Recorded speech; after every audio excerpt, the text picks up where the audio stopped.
Ladies and gentlemen, welcome back to the Frontal Access Podcast. I am your host, Steven Russo. I'm Anthony Gonzalez. Let's fucking get it. All right, Ant. How was 327? 27 was great. I mean, top to bottom, man. That shit was just the bomb. I think it was especially the fact that CBS was also airing it. Yeah.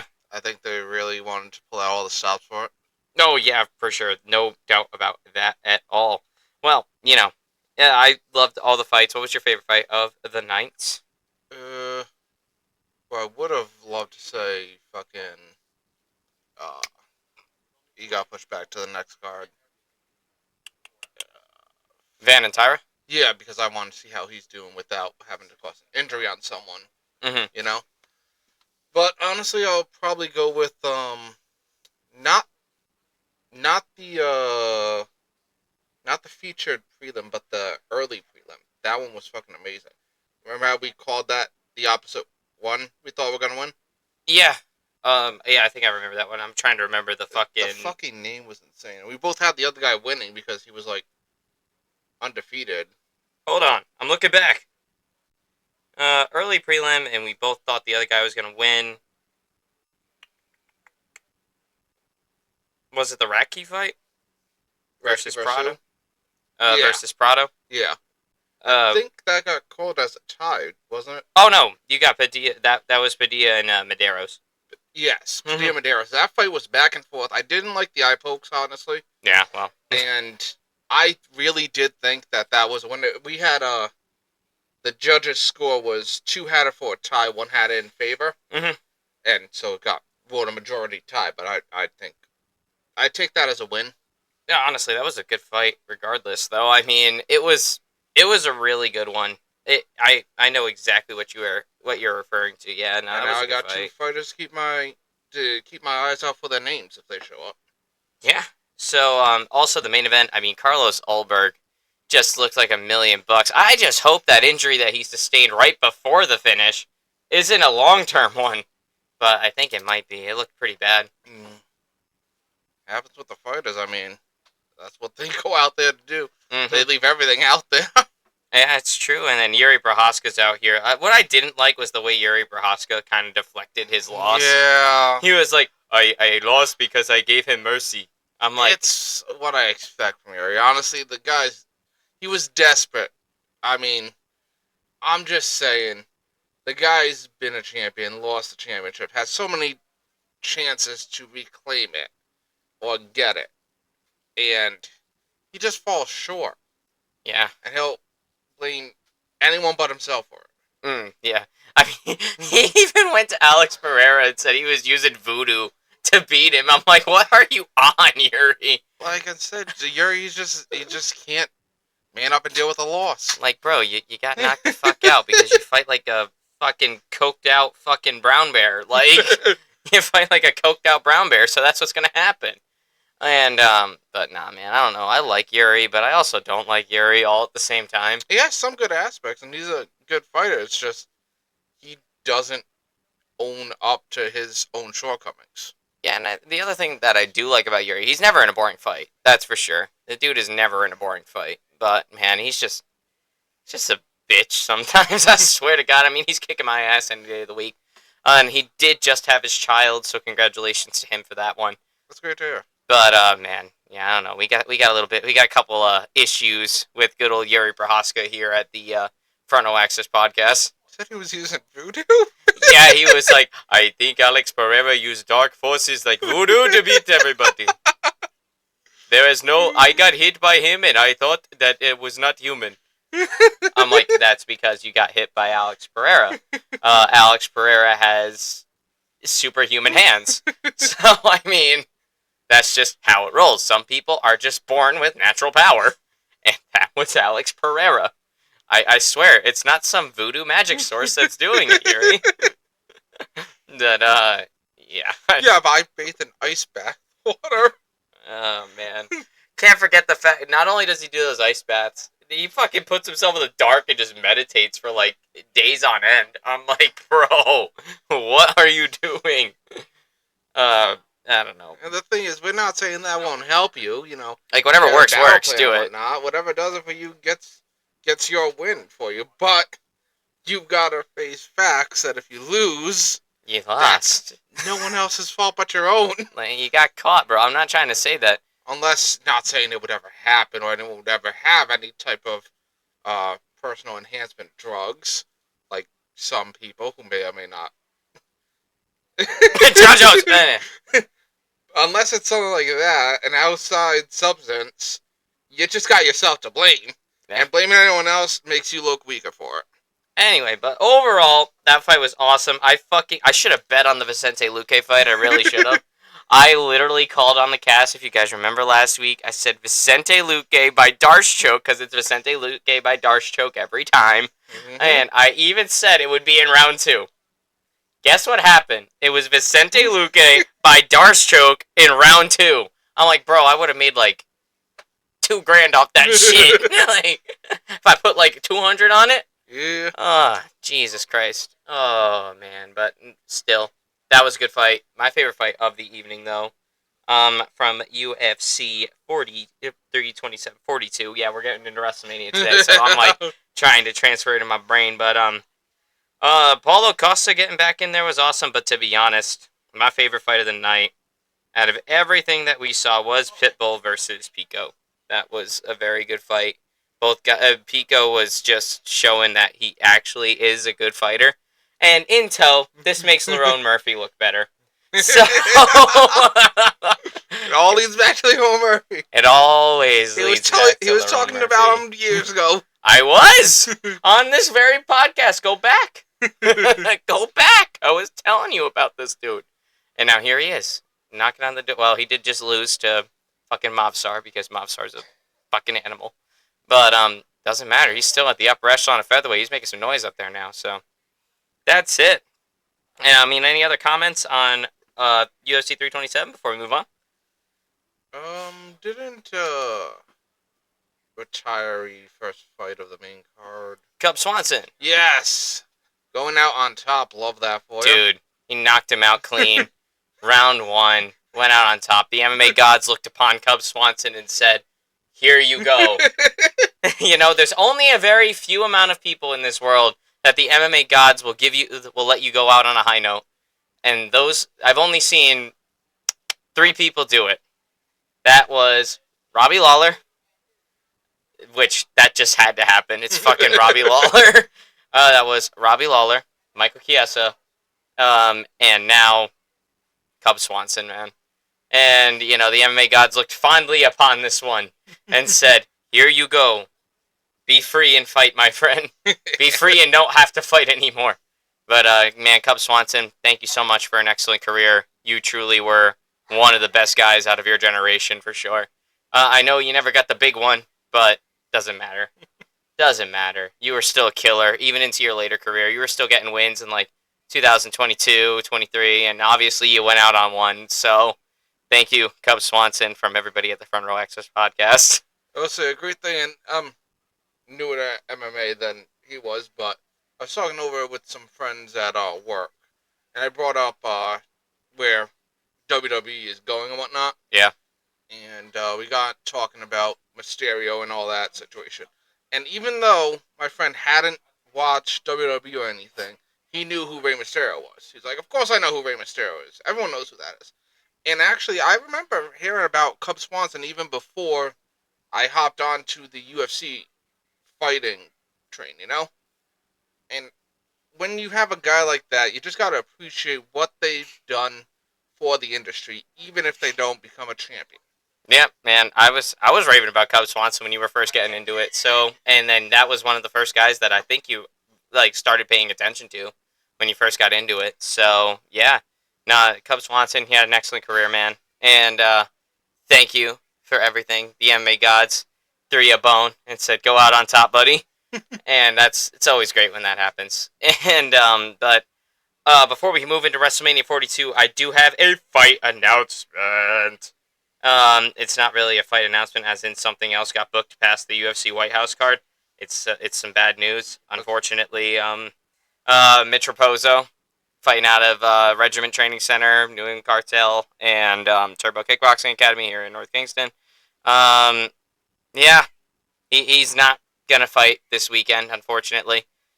He got sick as soon as he got to Canada and started vomiting and all that. He had to pull out of the fight, but it did get rescheduled to June 20th, and so this fight is going to happen. The UFC did prioritize making it rebooked because this was a big one for Mitch, and it was unfortunate that it had to go the way it did because this was going to be a big fight for him. I mean, he just got his first win in the UFC back in October, and now he's wanting to build onto his momentum, but unfortunately, nature happens sometimes, and Mitch Raposo will not be fighting this weekend. So, speedy recovery, fast recovery, get back to the gym, Mitch, and hope to talk to you after the fight. Because, little tidbit, I talked to Mitch recently. I think I mentioned this on the last podcast. I interviewed him for a story I'm working on, and he also fought someone from my gym like 10 years ago, so I got a little bit of a connection to Mitch Raposo there, so of course, wishing him all the best. And maybe we'll have him on the cast one day. That'd be kind of cool if we did. But that'd be up to him though. He'd have to join via Zoom or some bullshit. But nah. But let's get into the main attraction for today, guys. As if a UFC pay-per-view last weekend, or numbered event, whatever the fuck they're calling them now. As we did have a UFC numbered event, last weekend. Guess what's this weekend, guys? The biggest WWE event of the fucking calendar year, WrestleMania 42. We haven't talked about WWE on here since like October of last year. Maybe we touched on Cena's retirement close to the end of 2025, but even then, we have not talked about wrestling on this podcast since October of last year. So we're gonna be going over WrestleMania 42 today, and I caught up on most of the stories to this point. And I'm gonna be so real; they're a little bit bad. The only problem is not problem. The good thing about it is the two main events have been built up very well.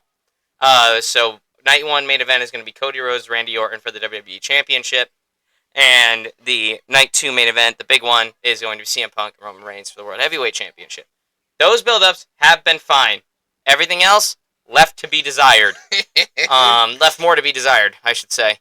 But these are good matches on paper with the wrestlers that we have. So we're going to talk about the matches. We're going to talk about what we're thinking the stories are going and whatnot. I think I'm probably going to be leading this one a little bit. Yeah. Because Anthony, although does keep up with WWE casually, is not as into it as I am. And we don't have Gavin, so... It just goes so late, and I'm in so fucking early. Yeah, it's like, you can never catch it. But I did catch up on most of the stories. I didn't get all of them, but I got most of them. And I also know the current landscape of the WWE still just based off of Instagram and YouTube highlights that I've been keeping up with. So, guys, welcome to our half-assed reporting of WWE WrestleMania 42. Let's fucking get it. All right, Not just yet. What up? Oh, yeah. Ooh, did you foam over? Oh, yeah. Shit. You see, guys, we have fun here on the Front No Access podcast. We got our Miller High Life with us today. We got a 30 rack last weekend.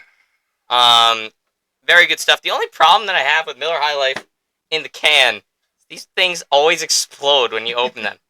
I don't know what it is. If they just load that shit with carbonation. It's a good beer. I love Miller High Life. It's very budget friendly, and it does taste really good. But shit, man, we have a new system, and I'm gonna try to demonstrate it right now. It's called the Grip It, Rip It, and Sip It strategy. The Grip It and Rip It part, partially because of John Daly's golfing style, but you know. Anyway, this is allow me to demonstrate, probably poorly because I got all these wires here, but the Grip It, Rip It, Sip It. All right, here we go. Oh god, this is gonna be bad. This is gonna be really bad. All right.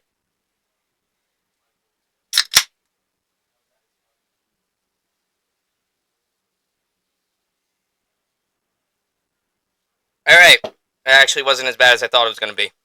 Just a little dribble down the chin. But Miller High Life. You guys know it by now. Ryan's starting to foam. You guys know it by now. This is one of our favorite beers here on the podcast, though. It is my favorite beer overall. That's widely available. year round, but my actual favorite beer is Sam Adams Oktoberfest. Dude, that shit fucking sends me every single time I drink it. Anthony, you want to tell them the story about the first time I tried Oktoberfest? Alright, I can. So, you guys who have been watching this for a while know that he was not of age when we started. And when he did become of age, he started trying out a lot of beers. He's a huge beer head, this guy here. He started going more and more to like breweries, getting IPAs and stuff too. But for a while, he kept getting all the different types of beer that you normally see, your Budweisers, but like Coors and whatnot. And High Life was his favorite for months. And so when he was first starting to drink it, I was like, okay, but listen, it's not available now. You gotta try Oktoberfest. And the first time we had it was with our good friend Quinn, who lives up the road. He's also with us on every MMA night. Mm-hmm. He just never on the cast. He doesn't like cameras. And we had Oktoberfest there. And I'm not gonna lie, when he tried it, I watched the whole thing because I wanted his opinion on it. He was sitting, lawn chair out there, took a sip of it.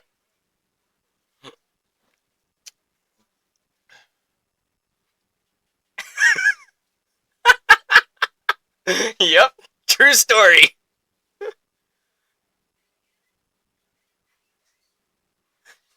For 5 minutes, he was questioning his beer choices. I was.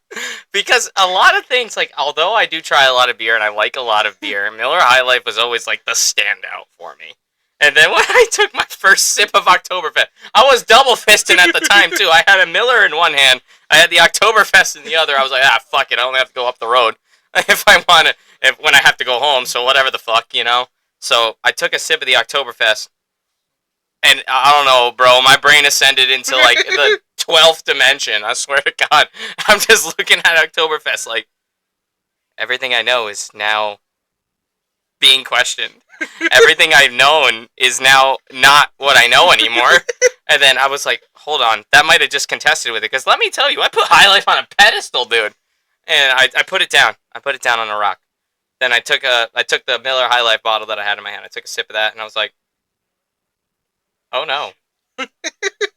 It was like I watched the soul leave my body, and then I took a fucking another sip of the Oktoberfest, and I just sat there, both beers in my hand, looking at the Oktoberfest, looking at the Miller, looking at the Oktoberfest, looking at the Miller, put the Miller down, and I think I chugged the rest of the Oktoberfest, and that was that. And then everybody that saw me do it, Anthony, Quinn, everybody else that was there, was like, so how'd you like it, Steven? I was like, that shit was fucking amazing. And to this day, the best beer I've ever had is Quinn has a fucking porch fridge. So it was left out in the cold. We had a very cold winter this year. So up here in New England. So we left it out there. The fridge was on, and in the cold, in the cold temperatures, and there was like snow and shit that got on the fucking fridge and all that. So he brings down this like ice cold fucking Oktoberfest. And I popped that bitch open. I called dibs on it first off, and then I grabbed it. I cracked it open. That was the first Oktoberfest I had at the cookout. Was amazing. This Oktoberfest, there was fucking cocaine in it. I swear to God, because that was the single best beer that I've ever had. I like that particular Oktoberfest is my favorite beer that I've ever had. I've tried a lot of fucking beer, but there's the beer sub angle for the Front Row Access Podcast Beer Break. I think I'm going to make that just a segment now. That's just going to be a segment now. But side note, we can also give congratulations. 4th time in history with the Masters tournament. Oh, yes, guys, golf. That's another interest of mine. That's a new interest that I have. Yeah, I won't be doing a podcast on that, guys. It's okay. That's what we have Gavin for. Sneak peek. There may or may not, cannot confirm nor deny that there might be another podcast started up under my name that might not even be anything related to pop culture, combat sports, and entertainment. It might might be completely focused on golf. Because not only am I doing this to force myself to learn more, to make content, but also myself and our other co-host Gavin, who hasn't done an episode since I don't even fucking know. A long fucking time ago. This dude has not been on the podcast in a while, but our other host Gavin, he's my golf buddy. So we may or may not be starting a podcast called Off the Green, where we just talk about professional golf and our own golfing. Granted, Gavin and I are both extremely high handicaps, so we're not good at golf by any means, but we still love it and we want to talk about it. So may or may not, cannot confirm nor deny, but that might be happening soon. And yeah, so anyway, as to how this pertains to the Masters tournament last weekend, on top of it being UFC numbered event weekend, it was Masters weekend for the PGA and just golf in general. They let the live guys play on the majors. So because if you guys don't know, there's two major golf organizations, Live Golf and PGA. Did not know that. Yep, the Live Golf is rather new. It just started maybe 4 or 5 years ago. Is it what Happy Gilmore 2 was based on? I think so, low-key. Damn. But they have a couple of like guys that were pretty well known on the PGA tour that are on there now. Bryson DeChambeau is their big headliner. He obviously, you guys know Bryson DeChambeau from the PGA tour. He's a live golfer now. This is his last year of his contract, and I think he's not going to re-sign. But they also have John Rahm, who's a former major champion. They had Brooks Koepka for a little while, but Brooks Koepka has since gotten back to the PGA tour. And Dustin Jacobs, I think his name is also another guy that came from the PGA tour and went to live. And the reason why these guys went to live was because they're owned by the Saudis, and they threw a fucking bag at them to join. So anyway, so they let the live golf guys play on the major titles. There's 4 major titles in the year, and the Masters is the biggest one, and it's the first one of the year. So for the 4th time in Masters history, we have a back-to-back winner in Rory McIlroy. Rory McIlroy just looked unfucking believable last weekend at the Masters, and he got his second green jacket, which is crazy because for the longest time, Rory McIlroy has been in the game like 15 years, just about 20 years. And the one fucking title he never won was the Masters. And he didn't win the Masters until last year. So that was his moment where he won all 4 major titles at least once. He became Grand Slam champion. Yes, sir. All 2-time Masters winners. So Rory McIlroy now joins a very short list of people in time that have had 2 back-to-back green jackets at the Augusta National Golf Club. The only other people were Jack Nicklaus, 1965 and 66, one of the best golfers to ever do it. Nick Faldo, who went crazy in the 80s and the early 90s, right before Tiger. He won 1989 and 1990. Tiger Woods won 2001 and 2002. Then nobody won back-to-back Masters. 20 years. Then Rory McIlroy did it. So now he is the 2025 and 2026 Masters champion. So, that's big news in the golf world. But more to come on the Off the Green podcast. When and if that's starting, maybe it's just a concept right now. But let's talk about wrestling. We're finally getting to our main point. 24 minutes into the podcast. Let's fucking go. Yeah, it was a good 24 minutes. Yeah, it was a good 24 minutes. All right. Let's run down WrestleMania 42. Obviously, WrestleMania since 2020 has been 2 nights.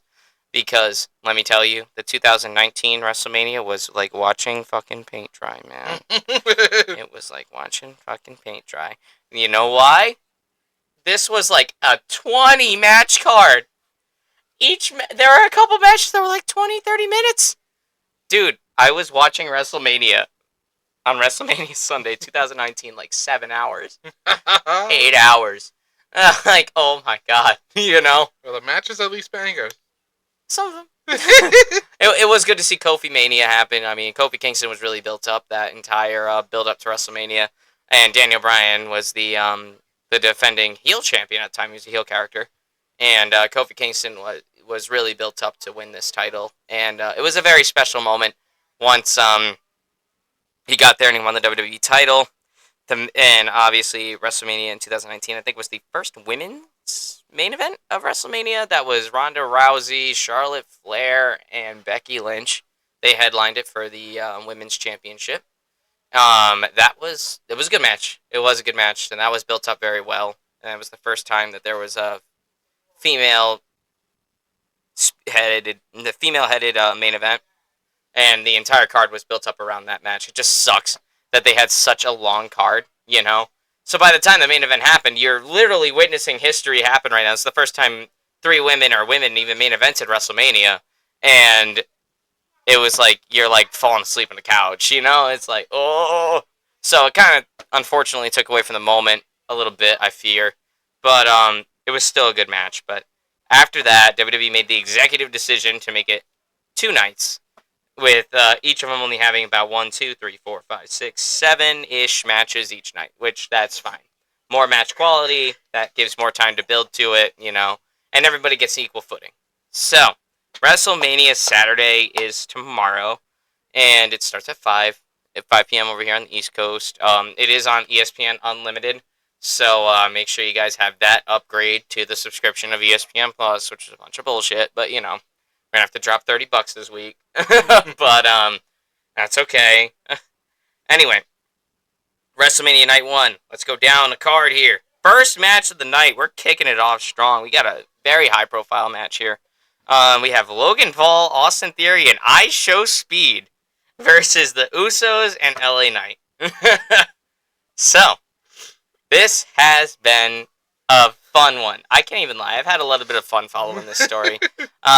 Because Logan Paul, I mean, say what you want about Logan Paul. He's a bit of a dick. Don't get me wrong, a bit of a scammer. But, and he's a douchebag. And there's a lot of things that you can say that are really bad about Logan Paul. But the dude knows how to entertain. And that's the one thing that he can kind of lean on when he goes into WWE. Because he really just has to play an accentuated version of himself. And let me tell you, he's fit right in. I really think he found his niche with this one. And, you know, because literally he just needs to play an accentuated version of himself. He's a heel character, which you guys are going to hear us say heel and babyface a lot. As a reiteration for those of y'all that might not be watching WWE all that often, be like, what the fuck is he talking about, heel? Or something like that. Heel means bad guy, babyface, or face means good guy. That's all we need to do.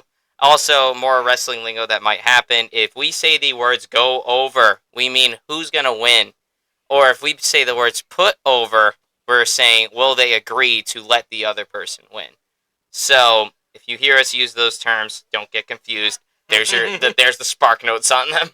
So, this one's been fun. I mean, Logan Paul has been more active in WWE as of late. I mean, it is WrestleMania season, but overall, he just has been more active in WWE.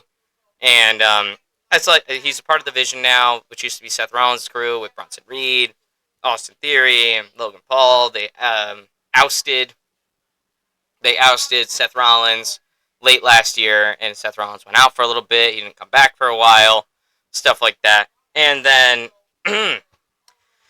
so Logan Paul, Austin Theory, Bronson Reed are all a part. Oh, and Braun Breaker too. Can't forget about Breaker. I forgot about Breaker.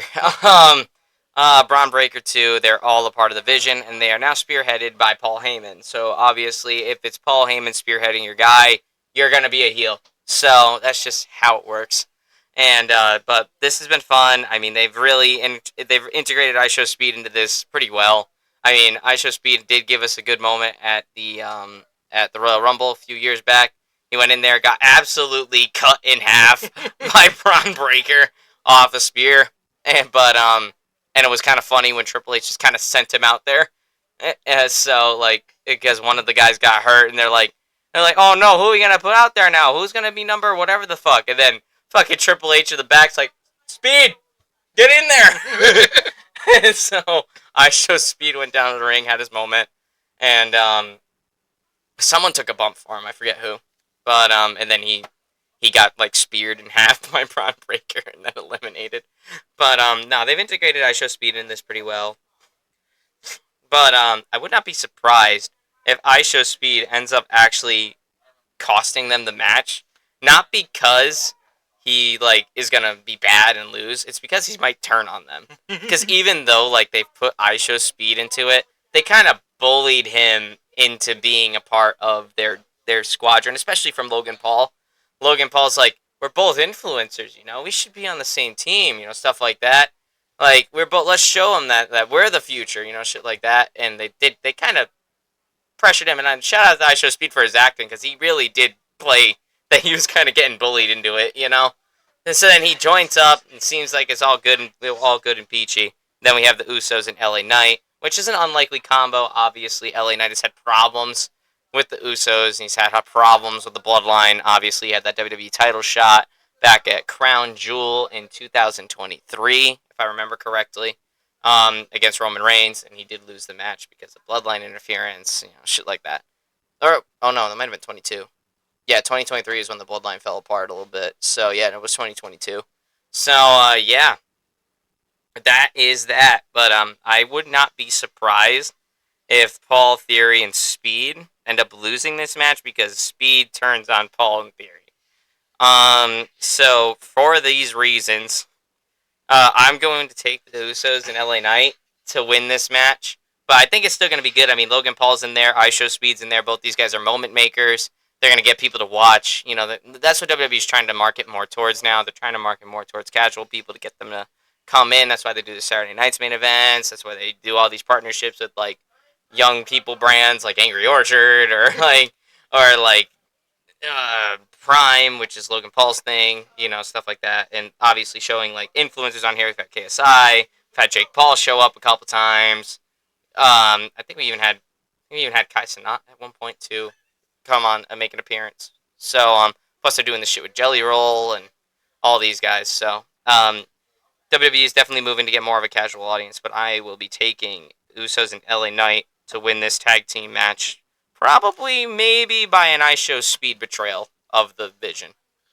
I also got the Usos and LA Knight. I don't see there being too much bad blood between LA Knight and the Usos now that the bloodline's kind of separated and whatnot. Obviously, past the past few years ago and whatnot.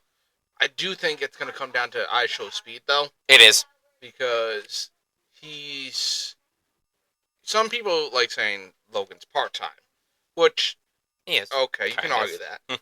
How much more part-time do you think ISHO Speed is, He's like a special appearance, So, either betrayal or he'll cost him and then they'll get ousted from the Vision themselves. I think he's going to be the deciding factor on this match. But it's going to be fun. Any match where Logan is. Yeah, because Logan, I mean, the dude... Say what you want about Logan Paul. And obviously, he's an asshole? He's an asshole. But the dude's an athlete, and this motherfucker takes a lot of fucking risks. And every single time the dude's in there, I've never seen him in a bad match. I really haven't, Every single time I've seen him in a Money in the Bank match, a Royal Rumble, a title match, or even just a normal singles match. The dude is delivered, and I kind of like that, Because it gives you a reason to be like, okay, yeah, maybe I can accept this guy in this sphere, even if I can't accept him and everything else. Guys had the Maverick stick on his door for a decade and a half. Yeah, that's just not coming down at this point. It's an artifact of my past. It's an artifact of my past, and I still will tune into an episode of Impulsive if they have a UFC fighter on or something like that. I did just tune in when they had Dana White on not that long ago, and they also had oh god, I'm blanking on his name right now. They just had Sean O'Malley on there, but that's not the guy I was thinking of. Whatever, it'll come back to me. But I will watch an episode of Impulsive if there's a UFC fighter on there, or somebody that I'm interested in hearing from, or a wrestler, stuff like that. They had Cody Rhodes on a few years back, and I watched that episode. But yeah. Other than that, though, I'm not really the biggest Logan Paul fan. I mean, 14-year-old me, 13-year-old me would say otherwise. But I still love him in WWE though. I think he plays a good character, and I think he really found his niche with this sport. So, no complaints there about Logan Paul being a wrestler at all. I think it's actually a really good fit for him. But, that being said, looks like we're both taking Usos and LA Knight. Let's get into this little blood match that's been going on between Drew McIntyre and Jacob Fatu. These motherfuckers cannot stop attacking each other. It seems like every single time I tune into an episode of Raw or SmackDown, mostly SmackDown, Drew McIntyre and Jacob Fatu end up in a brawl at some point during the night. So, that's just how it's going to go. Let's trace this all the way back as to why. This is happening, guys. Back at the beginning of the year, right before the Royal Rumble, or if not after the Royal Rumble, but actually after the Royal Rumble, um, there was a title match on episode of Monday Night Raw. Steel cage match. It was Drew McIntyre and Cody Rhodes, and Drew McIntyre did end up winning that match, and he got that belt off Cody Rhodes due to Jacob Fatu interference because he wanted to beat up Cody Rhodes real quick. But when on an episode of SmackDown a couple weeks ago now, maybe a month ago now, Cody and Drew McIntyre went at it again for the WWE Championship. Jacob Fatu shows up again, but this time he doesn't go for Cody, he goes for Drew. He beats up Drew, who was the defending champ at the time, and beats him up while the ref ain't looking, throws him back in the ring. Cody Rhodes hulks up, gets his crossroads in there, and he wins the WWE title match, which led us to the main event that we have for tonight. But ever since that match where Jacob Fatu cost Drew McIntyre the title, these motherfuckers have not been able to keep their hands to themselves. It's a typical bad blood feud between Drew McIntyre and Jacob Fatu. Both guys trying to be better than the other, trying to prove why there's no clear hero, there is no clear villain. These two just fucking hate each other and they want to beat each other up. So, this is going to be a crazy match. It's going to be an unsanctioned match. You'll actually be able to watch this on ESPN2 if you guys do have the network on like cable television or YouTube TV, whatever you use, you know. You will be able to see both the Logan Paul match and the Jacob Fatu versus Drew McIntyre match on ESPN2. So, feel free to watch them there. But, it's an unsanctioned match. So basically, it's a no disqualification match. So, Extreme Rules. And these two are going to go in there. It's going to be fucking chaos. There's going to be tables. There's going to be chairs. There's going to be kendo sticks. Maybe some barbed wire. Wouldn't doubt it. There's going to be a lot of crazy shit going on in the ring. And these two are just going to fucking duke it out. There's probably going to be blood. Somebody's going to blade, if not both of them. So I am extremely excited to watch this match. I think it's just going to be a beautiful train wreck. And obviously, we've seen the bad blood feud formula from WWE since, like, the fucking beginning of the WWE. The dawn of the WWE. But, like, every single time I fucking eat it up. It's always great. So, just depends on the performers. So, anyway, that being said, Drew McIntyre has made such a career off of losing matches. And I think he's going to lose again because I think Jacob Fatu wants to break through and get that first big-time WrestleMania victory. So, I am personally going to be taking Jacob Fatu to win this match because Drew just makes a character off of losing and being a little bitch about it. So, I mean, why not continue it, you know? So, I will be taking Jacob Fatu, but I think it's going to be a beautiful train wreck. I think it's going to be a great match, even though the build has been rather basic. Doesn't matter, though. I've also got Jacob Fatu going over for this, and I think it's more tied to the fact for me that Fatu needs more establishment than McIntyre. McIntyre's already well established. We all know. We all know the guy. We know McIntyre, and we know what he can deliver. Whether he's babyface, whether he's heel, doesn't matter. Hero or villain, the dude always delivers.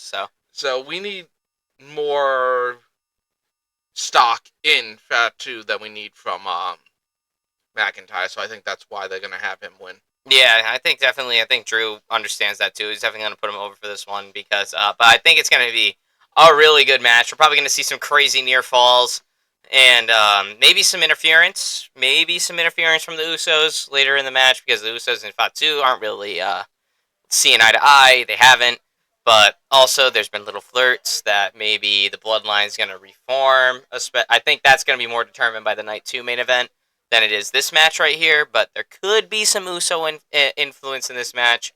But I'm not betting on it. I think these two are just going to go in there and just going to fucking duke it out. And that's going to be it.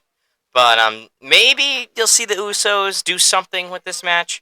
Whether they decide to help Drew, whether they decide to help Jacob, I don't understand why they would help Drew. So the only thing would be like to have them go for Jacob, and this is the start of. That's if they even interfere. I mean, they don't need to interfere. No, yeah, it's gonna still a no disqualification match. So they don't need to with this match. But you never know. I'm not ruling out the potential though, but we're gonna bring in another one from the Fatu family. Oh my God, there's too many. There's too many. There's plenty more waiting in stock too. Roman Reigns' oldest son, he just started training. So I mean, fuck. Don't get used to it, guys. The Anoa'i and Fatu dynasty is going to continue for well into the future. Bunch of fucking nepos. Whatever. It makes sense, you know. But yeah, no, Jacob Fatu definitely going over for this one, and I think it's gonna be just a crazy match. I'm hoping it's a crazy match, you know, because With those two, it's got to be. bloodshed for sure. They're both dirty as hell. They're both dirty as hell. They don't care Mhm. about the damage they do, especially with the no rules, no holds barred. It better be blood. Oh yeah, it's gonna be a good one, and you guys get to see it for free before you have to pay for your fucking unlimited subscription. Anyway, here comes the Women's World Championship match between Stephanie Vauquer, who is our defending champ right now. She won that championship back at Clash of Paris, I believe. Yeah, I think it was Clash in Paris that she won that match, and then she went on to win the Crown Jewel title about a month later, beating Tiffany Stratton before Tiffany Stratton dropped to Jade Cargill. So, Stephanie Vauquer, been doing good work, but we also have Liv Morgan here, who is a well-established women's wrestler, women's wrestler right now. I mean, she is one of the most prominent figures in WWE television. She shows up like every week, pretty much, and she did win the Royal Rumble this year to my dismay. I'm not a big fan of Liv Morgan as a character. Liv Morgan herself, like the person, she's awesome. She shows up every week and plays a good character and really makes you hate her, which is maybe the reason why I don't like Liv Morgan a lot. I'm not supposed to love Liv Morgan, you know? So, I don't know. Our cousin Austin does not agree. Oh, no, our cousin Austin definitely does not agree. That's a different story for a different time. But, nah, so Liv Morgan, Stephanie Vauquer, both these girls are, like, really, really athletic, shockingly enough. I mean, not really. They're wrestlers, after all. I think it's going to be more of a technical match. You're going to see more of, like, in-ring stuff. You're not going to see a lot of outside chaos. The only thing that you have to rule in would be Raquel Rodriguez interference. Maybe she ends up playing a role in this match because Judgment Day, you know, stuff like that. And, yeah, so Stephanie Vauquer and Liv Morgan have been at each other's throats for the past couple weeks over on Monday Night Raw. Liv Morgan has been really the one pushing the narrative here. She's been the one that's been pressing her more. It's getting more personal with Stephanie Vauquer, assaulting her mom, all that stuff. And, you know, when you assault somebody's mom, that's it, bro, you know? That's it, bro. So, Stephanie Vauquer and Liv Morgan definitely in this very heated feud right now, where Liv Morgan is spearheading most of it. So, that being said, Stephanie Vauquer is new to this roster. She is and with not even a year of her being in the WWE, she won the championship at a Saturday Night's Main Event, I'm pretty sure. Or no, it was Clash in Paris she won it. It was Saturday Night's Main Event where Jade Cargill won it against Tiffany Stratton. That's why I was getting confused there. But, Stephanie Vauquer, I mean, I love her. She's great. I mean, every single time she goes in, she usually has a good match. And same with Liv Morgan. I mean, despite Liv Morgan's annoying-ass character, she is good in the ring. So, you know, I think it's going to be a very technical battle. It might not be the most riveting thing in the world. It's going to be a little bit of a change of pace from the bloodshed that we're going to see in the unsanctioned match. But it's going to be a bit of a change of pace. But I think it's still going to be overall a great match. We're probably going to see a couple of finishers get hit that won't finish the job. But ultimately, I think there's still a little bit more left to do with Stephanie Vauquer before you take it off of her. So I will be taking Stephanie Vauquer to defend her title here. But, you know, the Royal Rumble winner usually has a lot of plot armor.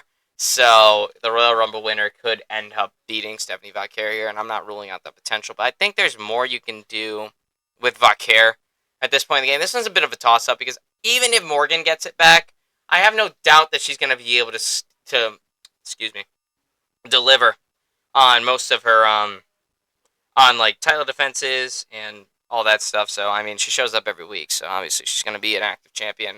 Always love to see that. But I think there's still a little bit more left to do with Stephanie Vauquer, so I will be taking Stephanie Vauquer. But this one's a tough one. This one's hard to predict. I'm gonna have to say I think Liv's gonna get this, and I don't doubt that there's more we can get from Valkyria. I honestly love her as a new WWE superstar. It's just I feel like they can push Liv more, and that maybe her not having the title in the first place was more so she could settle some stuff outside the ring before being able to take center stage again. Mm-hmm. So I feel like they'll give this back to Liv. Yeah, and I mean, there's no doubt about it. I mean, Liv's gonna deliver if she does get it. And then, just like that, Stephanie Vauquer's back on the chase. We can see, and obviously Stephanie Vauquer, the crowd fucking loves her. So she really plays into that babyface character, and she can easily get the audience to sympathize with her and, root for her and all that. So, giving this to Morgan wouldn't be a bad idea, to be honest, because I just know Morgan's going to deliver. But I just think there's more that can be done with Steph, and I don't really want to see her lose it yet, but she has had it for quite some time now. It's not like as a person I wouldn't love to see Valkyrie do more. I just think as a business they'll be able to push Liv more and make more dineros off it. Yeah, plus she's more known than Vauquer is. I mean, I'm pretty sure, even if somebody loosely keeps up with WWE, they know who Liv Morgan is, She's been around for a while now, but this is a little bit of a toss-up for me. This one was really hard for me to predict, but I did land on Vauquer, but I'm just going to look forward to a really good match, because I think this is going to actually be a really good match. Very technical. Excuse me. A break from the bloodshed. A break from the bloodshed. It's going to be a good one. But that being said, let's move on to the Women's Intercontinental Championship match. I love the Women's Intercontinental title. This is one of my favorite titles in WWE. It really is. Some of the best stories have been built around the Women's Intercontinental title. So, I love it so much. I know the World Championships are the ones you want, and I'm not here to doubt that, but same token, the Intercontinental Championship needs to get its prestige. It's a newer belt. So obviously they're putting it on some big names right now. They put it on Becky Lynch, but they're also putting it on like newer superstars. They put it on Maxine Dupree for a little bit. They put it on not Giulia. She got the fucking United States belt. The worst spelling of a name ever. But no, they've put it on a couple people, and recently they've just put it on AJ Lee. So, AJ Lee won it back at the Elimination Chamber, I'm pretty sure, in a match against Becky Lynch, when Becky Lynch won back the Intercontinental title. I think somebody had to vacate it. I'm forgetting who did, but somebody had to vacate it due to injury, and Becky Lynch won it back. I forgot who Becky Lynch beat to get it back. Sorry, guys. My WWE has not been up to par much, but I have been keeping up with this feud. AJ Lee and Becky Lynch have been at each other's throats since AJ Lee got back to the WWE all the way back in September of 2025. She came back on an episode of SmackDown. There was a mixed tag team match that happened at WrestlePalooza between CM Punk and AJ Lee versus Seth Rollins and Becky Lynch. It was husbands versus wives, and it was a fun match. It really was a good one. It was good to see AJ Lee back in the wrestling boots, and to see her back. A lot of nostalgia once her fucking music hit. She started skipping down to the ring. I was like, oh yeah, we're back, baby. It's 2012 again. Let's do it. So, but I've enjoyed AJ Lee's comeback to this point. But they've treated her really well. Becky Lynch has been quite the good heel for AJ Lee. Plays her character well. She played her character really well. Lyra is the person she ended up beating. So there you go, Lyra Valkyria. So there you go. Came back to brain. But yeah, Becky Lynch just delivers on every single spectrum of WWE. I know everybody's like, oh, Becky Hogan, oh, she's overpushed. Why'd you put the title on her? Stuff like that. Y'all shut the fuck up. Y'all shut the fuck up. If Becky Lynch left the WWE tomorrow, you'd be upset. Haters gonna hate. But haters gonna hate, and the internet wrestling community is never, ever gonna be happy with whoever wins the title. So nobody's ever gonna be happy. The IWC, or Internet Wrestling Community, which I'm going to refer to them as, IWC is never satisfied. It doesn't matter what fucking decision you make. So, and it's also pretty fucking toxic over there. Don't go on that side of Twitter. It's really bad. Don't own the Twitter. So, don't go on that side of Twitter. It's not fun. But AJ Lee has played a great babyface. Obviously, she's gonna be the babyface. The crowd fucking loves AJ. So, and then Becky Lynch has been an excellent heel at this point. But, I mean, You gotta think about it this way. Although I'm so happy AJ's been getting really good treatment since coming back, she's still just a part timer. This is a women's workhorse championship. This is meant to elevate newer women to the roster, and keeping it on somebody that doesn't show up every week is not going to do that. Put it on somebody like Becky Lynch. It does, yes, sure, Becky Lynch doesn't really need the mid card title, but here's the thing: as long as she holds it, there's prestige to it. Why? Because Becky fucking Lynch is holding the title. She's like one of the most needle moving, trailblazing wrestlers, and in general. I mean, especially on the women's side, but just in general, she's one of the most trailblazing wrestlers that we've ever seen. And and she can definitely bring prestige to this Intercontinental Championship, make you care about this Intercontinental Championship, and build people up around it. So, for these reasons, although my heart wants AJ Lee to keep going, I do got to go with my head and what's better for the business, and that is to put Becky Lynch over. And I think AJ will do that. I mean, every single time Becky Lynch and AJ have fought, I think it's been 3 times they fought since AJ came back. It was that one title match and the Elimination Chamber. Every single time AJ Lee has beaten Becky Lynch. So I mean, with the Black Widow submission, we love that move. But I think AJ's dropping it here. I'm taking Becky Lynch to get her get back, and that's gonna be how this one rolls. And what are you thinking? I also got Becky Lynch for the win here. It's like you said, you don't really want to see a title or championship on a part timer, because then it just dulls it, fades it a bit. They're not in the spotlight as much because they don't show up as much. Yeah, That was a big problem before when we had with Roman. Yeah, and I don't think they want to put themselves in that position again. yeah, and plus, like, you can do it with the World Championship and get away with it at least for a little while, a part-time champion. But with the Workhorse Championship, like the Intercontinental Championship, or mid-card type championship, like the Intercontinental or the United States Championship, you need someone that's there all the time, and that's Becky Lynch. So, although it's really nice seeing AJ Lee go on a little bit of a title run, and her comeback has been amazing, I just can't really see it going further. I think AJ's going to be a special appearance now. I don't think she's going to completely go away after WrestleMania. But we're not going to see her for a bit after this, I don't think. I think she's going to go back home. She's going to rest up. We'll probably see her for SummerSlam. And who fucking knows? She might go for Becky Lynch again, but I don't think so.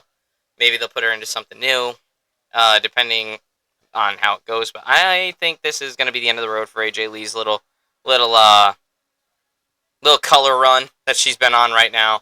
And I don't want to see her go away for a long period of time, but she probably is after this. I mean, AJ's already been there, done that, guys. I mean, you want to talk about trailblazers? I know I just hyped up Becky Lynch a lot. AJ kind of walked so Becky could run, to be honest. AJ was like one of the first women that like took the Divas title, because it was still the Divas title back then and was not really seen as a serious part of WWE, and actually put a good story to it. We saw it with Paige. We saw it with Natalia back in the day. She actually made you care about the Divas Championship. So you want to talk about trailblazers? AJ Lee's one of them too. So I mean, you got 2 like trailblazing women that have made such an impact in each other's lives, in the business, and each other's lives, I should say. Because like I said, I think AJ Lee walked so that fucking Becky Lynch could run. So because AJ was like the first like legitimate like I can actually compete champion, not just eye candy for the boys watching. As it was back in the day. So yeah, no, I do take Lynch for this one. Although I am going to be a little bit sad watching AJ lose, but it is what it is, and that's what's better for the business overall. If AJ walks away with a victory here, I'd be a little bit shocked, to be honest with you. I'd be like, well, now what? Is she going to carry this? Is she going to lose it at the Raw after Mania, maybe? Like, she can't hold a title for much longer. I just don't know how long she's going to stay. That's the thing, because I don't know how long if she wants to actually come back and be a full-time talent again. Like, she's... I don't fucking know. But, yeah, anyway.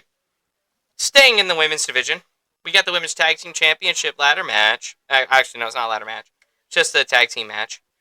We have Nia Jax and Lash Legend, who are the current champions right now, having just beaten Charlotte Flair and Alexa Bliss, who is also competing in this Extreme 6-pack fucking tag team match for the women's tag titles. Because the women's tag division has been one of the stronger divisions in WWE as of late. So you have Nia Jax and Lash Legend. Lash Legend obviously came up to the main roster earlier this year from NXT. And we also have Charlotte Flair and Alexa Bliss. I don't think I really need to talk about Charlotte Flair and Alexa Bliss much. But for those of y'all that don't know, they're not friends. They're not friends. They're not friends, That's though. all you got. Oh, Forget the fact that they make little hearts out of their hands as they're walking. They're not friends, though. Forget about it, though. I don't think I really need to tell you guys about Charlotte Flair and Alexa Bliss that much. A lot of people know them, especially Charlotte. So, but Charlotte Flair, Alexa Bliss, some of the best women to do it. You know, they're definitely a part of like the women's rebirth and have really spearheaded this new generation of women's wrestling. So, Charlotte Flair, Alexa Bliss, we love them. We also have Bayley and Lyra Valkyria. That's gonna in this match. Obviously, that's just a great team right there. I love both of them so much. So seeing them together is awesome. And we also have Nikki and Brie Bella were supposed to be on here, but Nikki Bella unfortunately did suffer an injury. So I don't know if they're gonna keep Brie Bella in here, but I think I might have gotten spoiled on my YouTube homepage earlier. But rumor has it, because I'm not confirmed yet, but rumor has it Paige came back to the WWE, or better known as Saraya over in AEW, because she's been there for the past like 5 years. I know her as Paige. Yeah, but everybody knows her as Paige. You know, that's where she started. But rumor has it that Paige is going to step in on Nikki Bella's behalf and accompany Brie Bella. And if that's the case, they're walking away with it. You know, they're walking away with it. They are not going to make Paige lose in her WWE debut, re-debut, I should say. So, you know, if the rumors are true and Paige is back, Paige and Brie Bella are your new tag team champions. I'm just going to be completely real. If Paige is coming back, that's going to be how it goes. If the rumor is not true, which I'm doubtful that the rumor's not true, because I think I got spoiled a little bit. I am watching SmackDown after this, so we're going to see.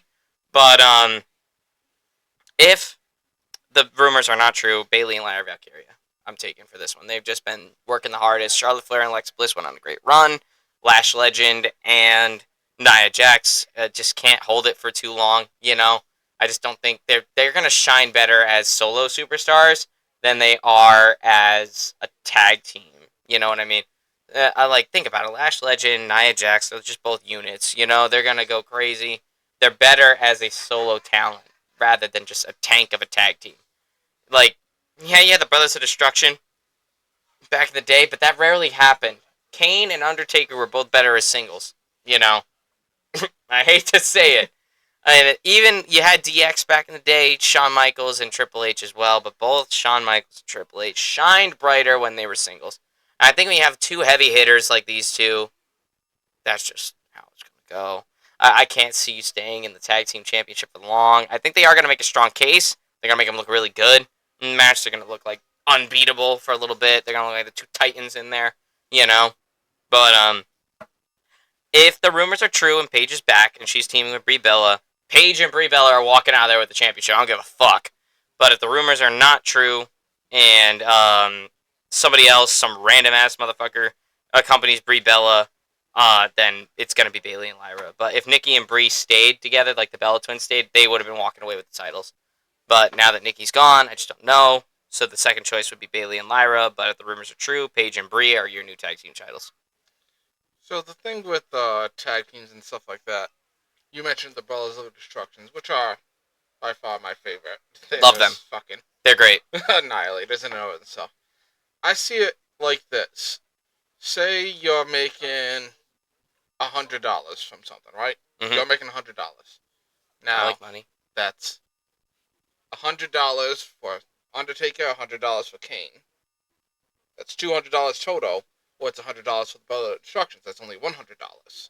It's their value overshadows when they're solo the fact that they are still doing the utmost and taking it home as tag teams. I think that's what the problem is when it comes to these dynamic tag teams. Like, do they have a name? I think they're called like the Unstoppable Force or something like that. Yeah, like aside from the Unstoppable Force, they'll be able to make their case for more of the pot as solos. than they will as tag teams, unfortunately. So I don't see them having the championship in this match. Yeah, they're going in as the defending champs. I'll probably be with you on Bella and Paige. No, not Bella. No, you're right. It is Brie Bella. Yeah, Brie, Bella, and Paige. And if the rumors are true, which we don't know yet, can't confirm. Well, if that tag team's even in it, you know, if they pull her out, then I'm just gonna say that the Unstoppable Force is gonna lose this match, regardless. It doesn't matter who it's gonna be.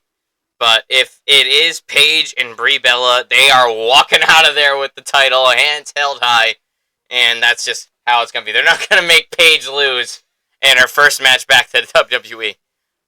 Because they probably fucking threw a bag at her to get her back to the WWE.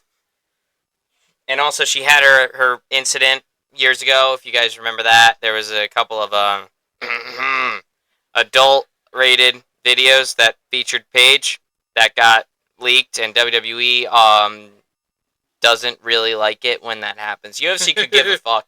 The UFC could give a fuck if you're, shooting porn on the side. But if you're in WWE, you're shooting porn, especially with other WWE talent, which is exactly what was happening in that.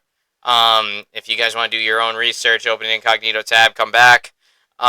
Yet the fucking same goddamn organization will toss steroids and drugs at that goddamn it's stupid. Superstars. But when two people consent to make a movie, it's just the worst part about it. Now, do I think it's the best move for you?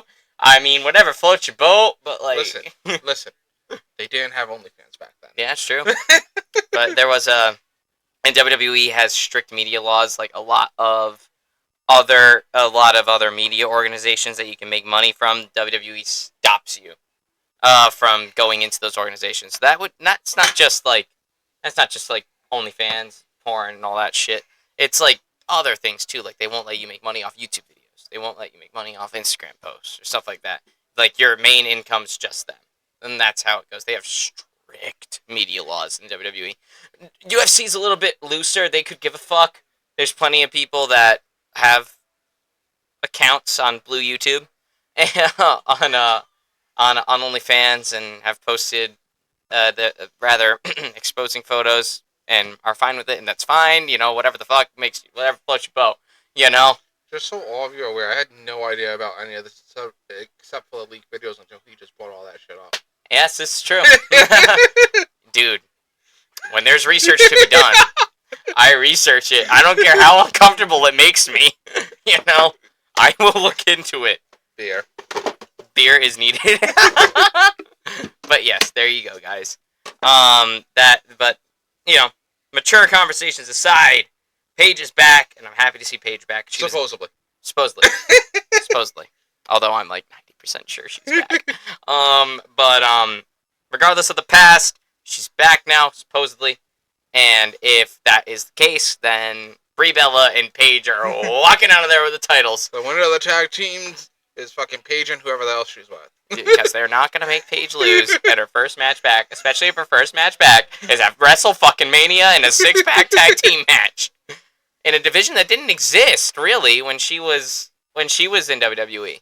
It was there, but it wasn't there, It was there, but there was nothing to it. Exactly. It was no substance there. What the fuck? Anyway, those are the predictions there. It's going to be Bayley and Lyra, but if the rumors are true and Paige is back, it's going to be Paige and Brie. Let's go into this other blood feud that's been going on that I don't really know too much about, guys. I'm so sorry. Seth Rollins and Gunther are going at it. Why? I don't think Gunther and Seth Rollins were supposed to fight each other. I think this was kind of thrown together in a matter of minutes because I think I think Seth Rollins was supposed to fight Braun Breaker. Which would have made sense given as Seth Rollins just fucking got ousted from the Vision, and Braun Breaker is the biggest heavy hitter there. So I think the original plan was to put Seth Rollins and Braun Breaker together, but Braun Breaker is injured right now, unfortunately. I think I don't know the details of his injury, but I think he is injured right now. So I think because of the injury, that kind of threw a curveball into WWE's booking, so they had to throw something. at Seth. And I mean, Seth and Gunther have a history. They fought each other for the World Heavyweight Championship when Seth was going on the initial run with it, and he did end up beating him. But ultimately, Gunther's just riding high right now because he's retired like 3 superstars now. And I think the angle that they're taking for this is that Gunther's going to beat Seth into retirement. I think that's what they're going with here because that's kind of Gunther's entire character right now. I'm the one that retires people. I thought that was Randy Orton. Yeah, I think, I mean, that's how Randy got his start. Yes, as the Legend Killer. But I think the new Legend Killer is now Gunther. Because think about it, he retired Goldberg. Blah. But, like anyone cared. Anyway, fucking gave a shit. He retired Goldberg. After he retired Goldberg, he retired John Cena. After he retired John Cena, he retired AJ Styles. So, he has been just bang, bang, bang as of late. So I think his next target is Seth Rollins. He's going to try to beat him into retirement. But this has been, more of just a competitive feud than anything else. It's not really so much. I mean, Seth Rollins is the clear hero here. Gunther's the clear villain. Crowd fucking hates Gunther right now because... Seth Rollins is the clear hero here. Which is shock, I know. Which is shock, I know. The but when taste on my mouth is weird. Yeah, no, it's fucking strange, don't get me wrong. But Gunther is so hated by the WWE right now, by the WWE Universe, I should say, that it's just undeniable that Seth is the hero going into this. Which is just rare. Seth is never a babyface, man. Seth always does his best work as a heel. I'm sorry for those of y'all that liked his babyface run with the World Heavyweight Championship. That was not what Seth could have done with that title. Yes, he added something to it. Yes, he helped in building to WrestleMania 40, using that title as a status, and then, being the sacrificial lamb that eventually got Cody to win. And then Cody and Seth started beefing again, and they settled it at a PLE late last year. I forget which one. Probably Survivor Series. But Seth Rollins and Gunther, kind of just thrown together, but this can work. This can work. Thrown together, but there's potential. Because not so much the story, because the build-up to this has been basically nothing. I'll be so real. Just, typical banter between the heel and the babyface, But Seth Rollins and Gunther are, the best wrestlers, and, some of the best, technical wrestlers that are active in the roster right now. All their matches usually are really good, Seth Rollins especially. That dude's a technician. That guy. Yeah, I was going to say Seth Rollins for sure. Doesn't Breaker just spear everything? Not Breaker. Gunther. Oh, Gunther, okay. Yeah, Gunther. He just chokes everyone. But, yeah, he doesn't have, a clear... I mean, the Sleeper's kind of his clear finisher now. But, both Gunther and Seth Rollins are very technical wrestlers. Heavy on the Seth Rollins side. I think Seth can have a good match with anybody. Seth's a great star. Seth is one of the best, unsung heroes of the WWE right now. Everybody talks about Cody, and I love Cody, don't get me wrong. Everybody talks about Randy. Everybody talks about Roman. Everybody talks about Punk. The true best on the fucking roster right now is Seth Rollins. This dude, not only can he push a narrative, he can tell a story, he's good on the mic, and the dude's match is always fucking delivered. When a motherfucker can make Omos look good in a fucking match, that is saying something, Seth is one of the unsung heroes of the WWE right now. WWE's really gonna lose an asset when he's done and over. But this match should be really good. But I think Gunther needs to get off his fucking pedestal a little bit. This could be a little bit of personal feeling behind it. But I think Rollins should be the one to win this match. Seeing as he did just come back, he's on a revenge mission right now. Gunther's just yeah, I want to beat you up. Pretty much. So, but... You just never forgave Gunther for what he did to Cena? No. Well, Cena did it to him fucking self. He fucking tapped out. Motherfucking gave up. So much for never give up, you motherfucker. Anyway. I think Seth should win this match, but I am not shocked if Gunther walks away with the victory here. This dude retired so many big-time superstars. If he loses, that might do him more harm. But I think Seth should be the one to win this. But he did get a big win last year, so Gunther could end up really walking away with this. But I'm still going to say Seth for now. I think we've got to get Seth more stock than Gunther right now. Yeah, because he's had more of a story to tell. Gunther's really got nothing right now besides I want to beat him up. Beat someone up. That's what he does. Besides, I want to beat him up. That's literally Gunther right now. He really has no direction to the title. He's got no direction. He's just like the WWE's new legend killer. So, I mean, that's just how it's going to roll. But I'm taking Rollins for this. He's got more of a story to tell. He's got the whole thing with the vision that he's already sworn to destroy. He hopped on an episode of Raw when he came back. And he was like, I swear I'm going to destroy what I created. Stuff like that. And that's just that. So I'm taking Seth Rollins to walk away with another WrestleMania victory on a pretty big stage. You got that too? Yeah. Let's go. Although, in my head right now, when you said, like, Seth has, like, the whole world ahead of him for that, I'm just picturing Seth quietly singing, I got the whole world in my hands. Just like, yeah, you go, Seth. You go, Seth. Anyway, our main event of night 1 for WrestleMania is undisputed WWE champion Cody Rhodes. Just won it back not that long ago, about a month ago. It's now facing Randy Orton, his old mentor. The actual legend killer. The actual legend killer. So now we have Cody Rhodes and Randy Orton, the WWE Championship. This has been juicy, bro. This has been good. Like I said, the 2 main events have been built up really well. Everything else is a little bit more to be desired, but this match has been built up really well.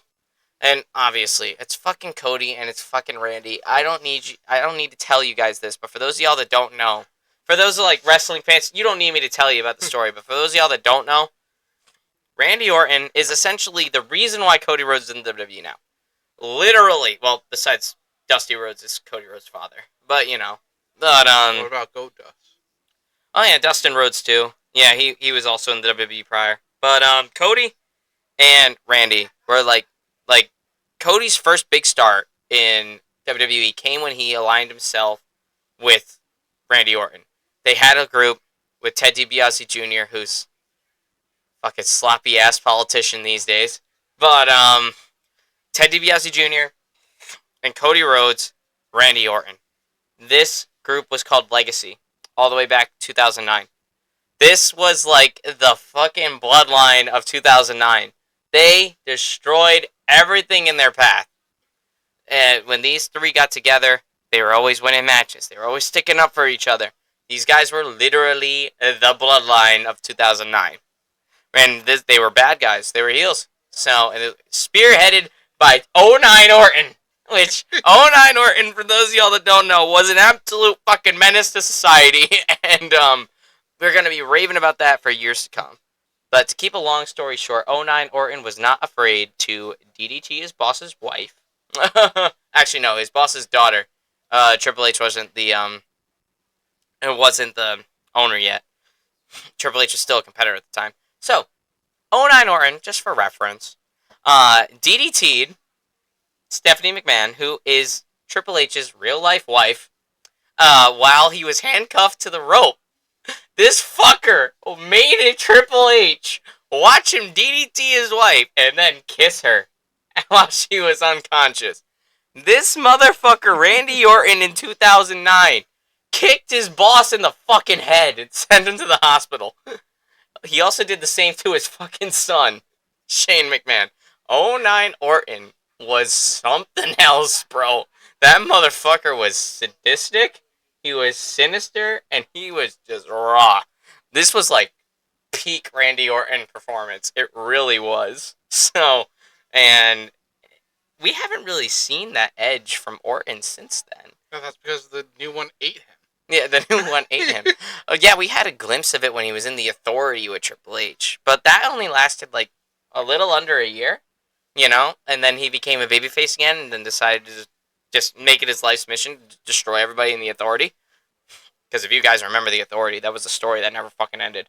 It started in 2013. That shit wouldn't end until like 2016. That was like the feud that never ended. For those of y'all that were watching back then. But Randy Orton has now tapped into that more sinister side of him now. Cody Rhodes and everything that he's done has made Randy Orton jealous. Because Randy Orton has not won a WWE title since 2020. And he sees Cody, and he said, I was there for you. but I've watched you. He goes, but I've secretly just disdained every single thing you did. He goes, I need to remind you why you're here, stuff like that. And he started listening to them voices again. And, when Randy starts listening to them voices in his head, oh no, he becomes very sinister. And that is exactly what Randy Orton is doing. And it's all in the name of getting his 15th WWE title. Because this guy has not won a title in so long. He's been long overlooked. He's been seen as like the mayor whenever he comes down. Everybody loves him. They cheer for him. He goes through. He high fives everybody. He said, oh, fuck that shit. I'm sick of doing that. He goes, I am fucking here to let you guys know that I'm the fucking best wrestler that's still in this business. And I know Cody's like the creme de creme. He goes, I don't give a fuck about Cody. I'm going to go ahead. I'm going to fuck this guy up. I'm going to show him I'm the reason why he's here. Out of contract signing after WWE champion Cody Rhodes just won the belt back from Drew McIntyre. Contract signing. Cody Rhodes is like, no matter what happens, I will still love you, Randy. And what did Randy do? He said, fuck you. Beat him up. Beat him silly. Fucking beat him out of his clothes. Fucking Cody Rhodes bled over the table. Randy Orton turned complete heel again, and he held that belt around his waist, and he's like, this is mine, And since then, been build up after build up, it's been personal. Randy Orton's been putting Cody Rhodes' entire career down. He's been saying, who was there for you the whole time? I never heard you say anything once to me, stuff like that. And, like, Cody's ripping in, like, I can't believe you did this, shit like that. You betrayed me, stuff like this. So, typical babyface shit, typical heel shit. Now, this is where it gets a little weird. Pat McAfee got himself involved in this feud, which is unfortunate as all fucking hell. I fucking hate Pat McAfee. I want his ass out of WWE as soon as fucking possible. And stock that. I want his ass out of WWE. I want him to just focus on football, and that's it, I fucking hate this guy. I'm speaking from the heart right now. Oh, that's not good. He wants y'all to know on a personal level he hates this guy. I fucking hate him in WWE. He's so annoying. He adds nothing. Like, Jesus Christ. And I'm like, I can't stand him. But anyway, Pat McAfee comes back, talking to Cody. Cody and Pat were like, okay. But Pat McAfee did low-key align himself with the final boss version of The Rock back at WrestleMania 40. So, great to see that he doesn't really like Cody all that much, his character. So, he aligned himself with Randy Orton and said that Randy Orton is the best for this business, and he's the one that's going to take us to new heights. He's the one that we should be focused on. You're going to do nothing but take us down. You suck. Stuff like that. And I think this feud would have been so much fucking better if Pat McAfee didn't get his fucking ass involved in it. So, with Pat McAfee now playing this fucking heel character, aligning himself with Randy Orton, and, being a very primary factor in the reason why Randy's kind of being pushed right now is because of Pat McAfee. I'm like, are you fucking serious? I'm like, why did he have to get involved in this shit? This could have easily been such a good feud between Cody Rhodes and Randy Orton, because it's the master versus the student. It's the teacher versus the student. It's mentor versus mentee. It's a tale as old as time. The rule of two. Exactly. It's the rule of two. And for all y'all Star Wars fans out there. So it's like, it's just such a good story. Obviously, the mentee wants to defeat the mentor, but the mentor wants to let the mentee know that I'm your boss, and I can get rid of you whenever I fucking want, I don't need you, type deal.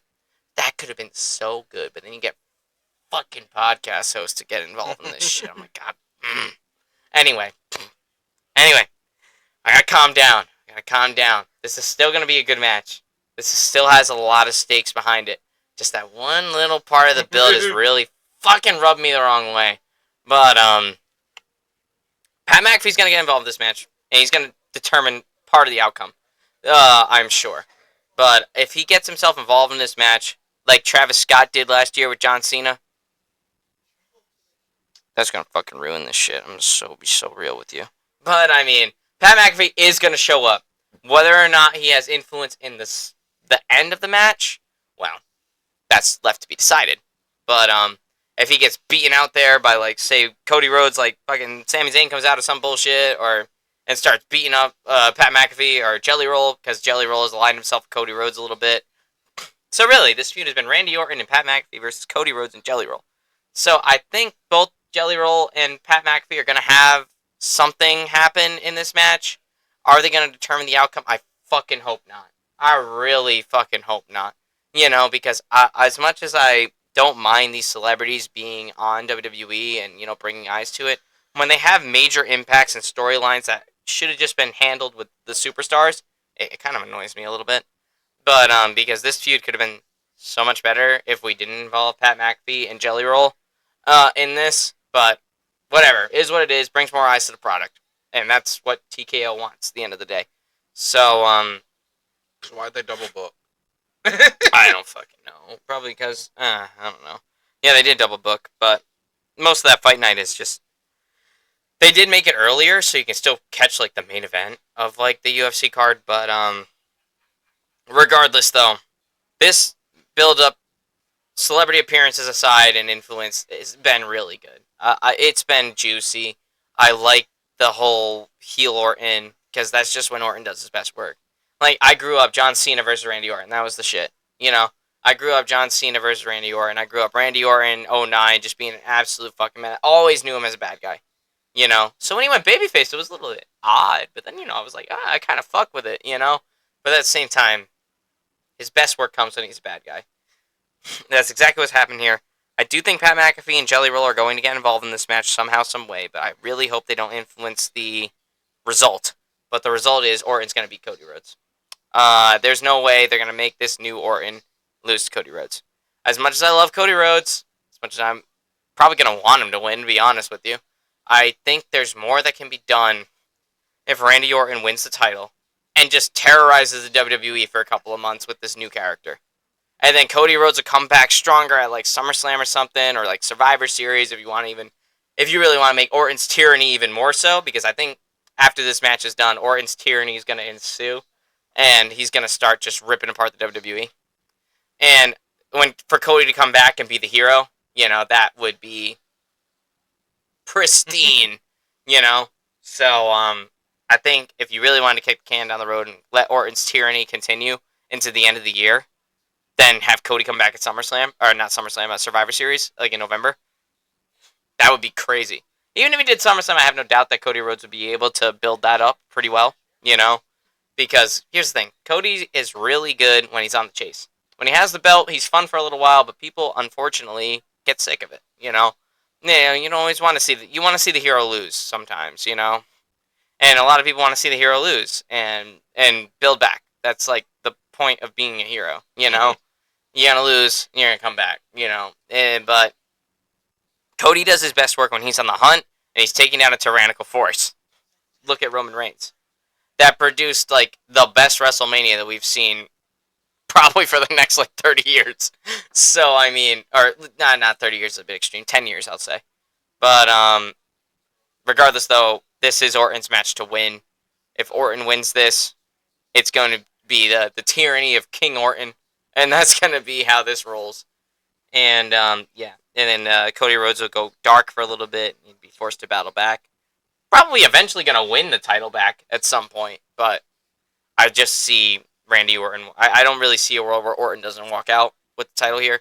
If he doesn't, I expect Randy Orton to torture Cody Rhodes until SummerSlam, where he'll get the big break, and he'll finally break through. But I think, why do it at SummerSlam when you have it in front of you right now? You have this new sinister character in Randy Orton, so let Randy Orton become King Orton, and let's just start the tyranny of King Orton real quick. So, I don't know, what are you thinking, Ant? I got one for this too.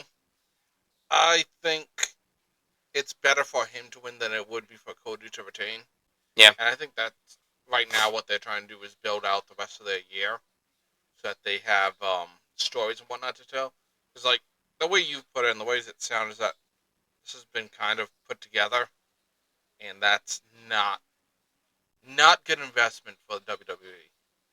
No. So I'm going to say Orton's got this, and I'll say Rhodes will get his get back by SummerSlam. SummerSlam or Survivor Series, something like that. But nah, I do think that this is gonna be a good match though, and I have no doubt that Pat McAfee and fucking Jelly Roll are gonna get involved somehow. But if they have a play in the result of this match, I'm like, WWE, did you not learn your fucking lesson from last year? So many people got mad at you because you made Travis Scott make Cena win. Fucking Travis Scott.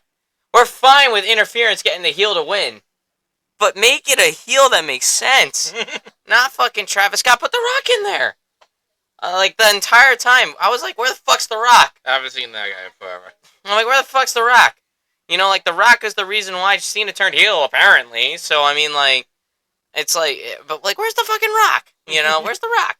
Like, he should have been the one that interfered and made Cena win. You're not fucking Travis Scott. Fuck you for doing that, WWE. You really sucked on that one. That's how you're gonna make Cena win the 17th? Really? You know, really? I'm happy you gave him the 17th, but that way, bro. You know. But nah, that's awesome though. This should be good, and I really hope WWE learned their fucking lesson from last year, and these celebrities don't get a say in how this fucking result ends. You know, but I think it should be Orton beating Rose. I don't mind if they get involved, like I already mentioned. They're gonna get involved. They're a part of the story, but they should not influence the result. Like fucking Pat McAfee shouldn't be low blowing Cody Rhodes for Randy Orton to come in RKO him, and that's it. You know, I think we will see the punt kick though in this match. And that might be what actually finishes Cody Rhodes. I am calling for the punt kick on Cody Rhodes for this one. Punt kick's coming back, baby. So yeah. Do you think a punt kick's gonna happen? I don't know. The WWE says it's too dangerous to do. Randy can do it though. That's the thing. I know. If that does happen, I want it to fade to black afterwards. Just you see Cody's down, he's lost it, fade to black. Yeah, it's just like what I think should happen. Like my fantasy like booking for the ending of this match is like after Jelly Roll and Pat McAfee do their damage, they beat each other up off the stage, or they're like down and out on the outside, Yeah, you know, knock each other out outside the ring. or something like that. Cody Rhodes tries to like Hulk up and do a crossroads. I want the crossroads to get countered into an RKO. You know, like he'll just reverse it and he'll RKO Cody Rhodes. And then as soon as it looks like he's gonna go for the pin, he gets that look in his eye and he goes into the corner. You know, then he's gonna do his thing. He's out on the rope. He's gonna start like spazzing out and shit. And then he's gonna come through. He's gonna kick Cody in the head, and that's gonna write him off because the punt is a very protected move, and they really sell that he like broke your neck off the punt, and then I think that's just gonna write Cody off until SummerSlam, you know, and then he kicks him in the head, and it's like brutal, and then Orton covers, same look in his eye, 1, 2, 3, new champion, you know. That's my fantasy booking for the end of this match. Like Cody's gonna look like he's gonna do it. He's gonna hit like his comeback move. He's gonna do the elbow, and he's gonna do the Cody cutter, and he's gonna get him in the crossroads. It's gonna look like Cody's gonna do it. He's gonna beat his mentor, and then the crossroads gets countered. He gets RKO'd. He gets punt kicked, and then he gets pinned, and then he gets carried out on a stretcher. You know, that is my ideal ending for this match, and I really fucking hope that happens. WWE, don't let me down. And if you need a creative hire, I'm graduating college in a few months. Anyway, not even a month. So I'm open. I live in Rhode Island. I'm not far from Connecticut. I can move. So if you need a creative writer, I got you, because that would be such a cinematic end to that match, and it would write off Cody. Cody would go away. Randy's gonna be like, "I killed your boy," you know, stuff like that. He's not coming back. And then all of a sudden he's going to go and fucking terrorize the entire WWE. Because I want Orton to just be a tyrant this year. I really do. I am so sold on this heel Orton character. And I'm like, I want to see it. Maybe not as sinister as 09. And a little more calculated. Think lawful evil rather than chaotic evil. You know, I just want him to be a fucking tyrant the entire year. And then Cody's going to come back and be the hero. So, that's night 1, guys. We got one more night. Alrighty, so, and how we feeling? Still good? Yeah. Do we need more beer? I got some. Alright, we're good. We got Mountain Dew in here to keep us going, do. too.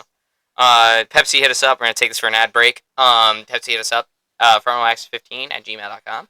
You can go Send us any marketing deals over there. You guys can send suggestions over there if you want. If you put in the subject line, I have an idea, more than likely I'm going to read it. So, and follow us on social media while we're at it. We are on Instagram, Twitter, TikTok. Not on Facebook because fuck Facebook. And that's that. Go follow us. Some rendition of Front Row Access. The TikTok's been going crazy. We got like 1,000 views on one of our posts last weekend with Vicente Luque and his victory against Kelvin Gastelum. So go ahead and follow TikTok. We actually have more TikTok followers than we do YouTube subscribers. Yeah. So we got good stuff over there, live reactions over there. You guys can follow it with us and all that. So yeah, go ahead. Hit us up there. Front_row_access. TikTok.com. All right. Night 2. Ads over. Night 2. Here we go. We're going to just run down this card real quick. We got Obafemi versus Brock Lesnar. And then we have Intercontinental Championship ladder match. Penta, the defending champion, versus Javon Evans, Dragon Lee, JD McDonough, Rusev, and Rey Mysterio ladder match. That is going to be crazy. WWE's continuing the tradition of a ladder match for the Intercontinental title. Love to see it. Some of the best matches at WrestleMania have been ladder matches for the Intercontinental Championship, so I'm so down for this. Alright, WWE Women's Championship match between Jade Cargill, our reigning, defending WWE Women's Champion of the World, versus Rhea Ripley, who won the Elimination Chamber. So, that's that one. We also have Sami Zayn, our current United States Champion, just beating Carmelo Hayes over on Monday Night Raw a couple nights ago. Actually, no, like a week or two ago now. And he is now going to face Trick Williams for the United States title. Whoop that trick, you know. We also have a blood feud match between internal members of the Judgment Day. Finally, this fucking Judgment Day shit's starting to crack a little bit. The Demon, Finn Balor, is back. So, not just Finn Balor, this is the Demon Finn Balor coming back. This is peak Finn Balor shit right here. And he's going to be facing Dominic Mysterio. Oh, damn it. So, that's going to be Slaughterfest. But anyway, we also have our main event of the evening and our main event of WrestleMania Sunday is the World Heavyweight Championship match between CM Punk, our reigning defending World Heavyweight Champion, versus Roman Reigns, the 2026 Royal Rumble winner. So, be honest, right off the rip, why do I think night one's gonna cook more? Yeah. Why do I think night one's gonna cook more? Dude, I heard because he's been keeping up. I haven't. Keeping up said loosely. He caught up. I heard the lineup just then for it, and I feel like I can already envision how 3 of those are gonna end. Why do I think WrestleMania Saturday is going to be a little bit more involved than WrestleMania Sunday? I'm excited for the main event. Don't get me wrong, that main event's going to go crazy. But all of these still have potential to be good matches, though. Like I said, I don't know if I mentioned it yet, but I think WrestleMania 42, although the build-up has left a lot more to be desired, the match potential for all of these matches is extremely high. Like, if you're going to make WrestleMania 42 not a snooze fest like WrestleMania 41 was, you're going to really, and sure, you didn't really build the story too well besides the 2 main events. But, if you have good match potential with good workers and people that work well with each other, that could make up for the lack of build-up. Because the matches themselves can tell a story too. It doesn't always have to be on the mic, you know? So, that's why I still have a little bit of hope for WrestleMania 42, just because the match potential for everything that I've already described is extremely high. Like, all of these matches are going to be good matches. Like, I have strong hope that all of these matches are going to be strong matches, just based off of who's involved. But then again, I've been wrong before. Tiffany Stratton and Charlotte Flair fucking sucked, even though that match looked great on paper last year. But they just couldn't work with each other, and that was that. Happens. Anyway, let's talk about Obafemi and Brock Lesnar. Obafemi made a statement at the Royal Rumble and eliminated Brock Lesnar. That is how this story started. Obafemi has been dominant in NXT. He's the longest reigning NXT champion currently. and he's made his splash in the WWE, and he's made a statement a couple times against Brock Lesnar. But obviously, I don't really need to sell this too much from a narrative end to let you know that this match is going to be a fucking truck. It's going to be a fucking truck wreck. It's not even like a train wreck, even. Could even be a plane crash. Like, this is going to be a very hard-hitting match between two very hard-hitting individuals and just overall giants. I mean, Obafemi has it. You know, he's got a strong amount of potential to be headlining WrestleManias in the future, to be world champion, to be mid-card champion, to really make a splash and be like the new beast of the WWE. Because, let's be real, once Brock Lesnar goes, which is probably sooner rather than later, because he's getting up there in age. Yep. You can't stay in this. You can't stay in wrestling shape forever. You really can't. I mean, you can stay in it for a little while, especially if you're on a part-time schedule like Brock Lesnar. Not to mention, they need to get people more invested in the young bulls. Yeah. So that they have people to look forward to when the old ones retire. Exactly. So that's kind of what this match is to me. So Obafemi has got it. The crowd loves him. They do his little walk with him, you know, stuff like that. People love him. They chant and Oba as he's walking down to the ring. Like, the people love him, man. He's over. He's super over. Whenever I say the word over in this context, I just mean the crowd really likes him.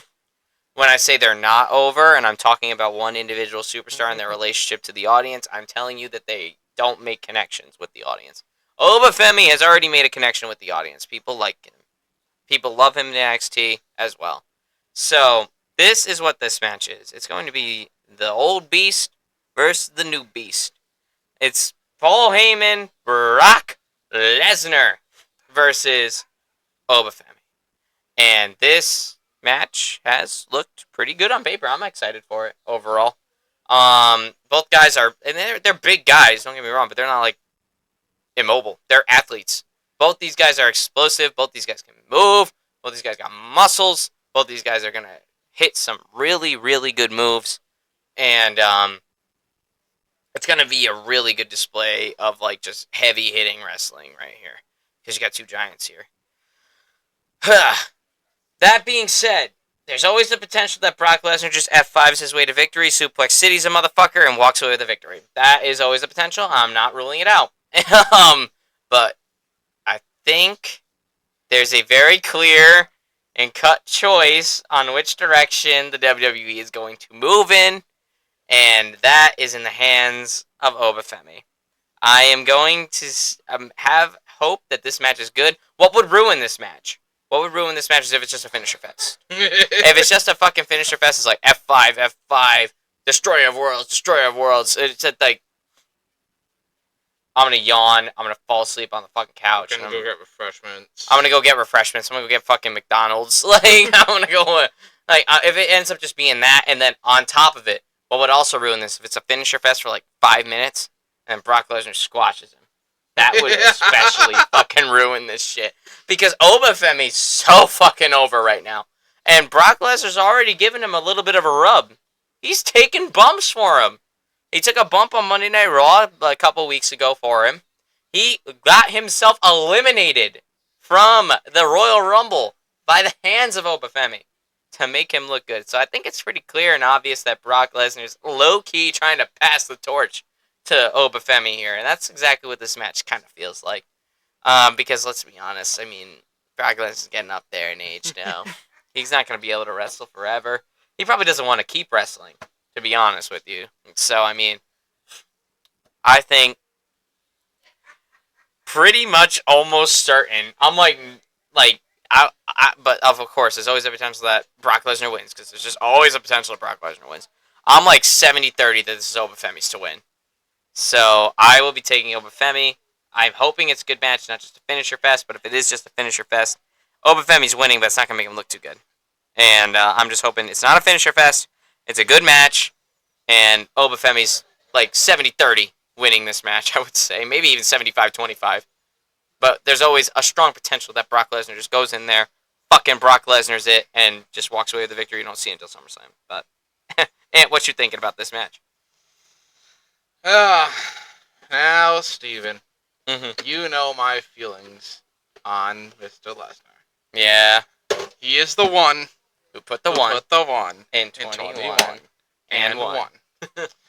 And to me, growing up and seeing fucking Undertaker finally being stopped by someone who looked like an unkillable beast, cemented in my mind that Lesnar was the fucking GOAT of the WWE.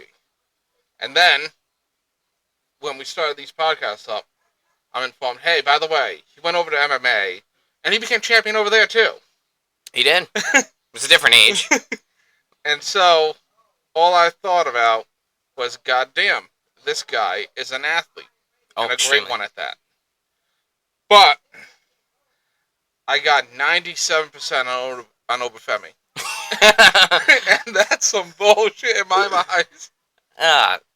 Oh, you don't want Oba to win? No. Oh, yeah, you're a Brock Lesnar guy. That makes sense. That makes sense. That's all right. I have different feelings on Brock Lesnar because most of my time watching it, he just got handed shit, and then I didn't see him for a while, and then he would squash the people that I wanted to win.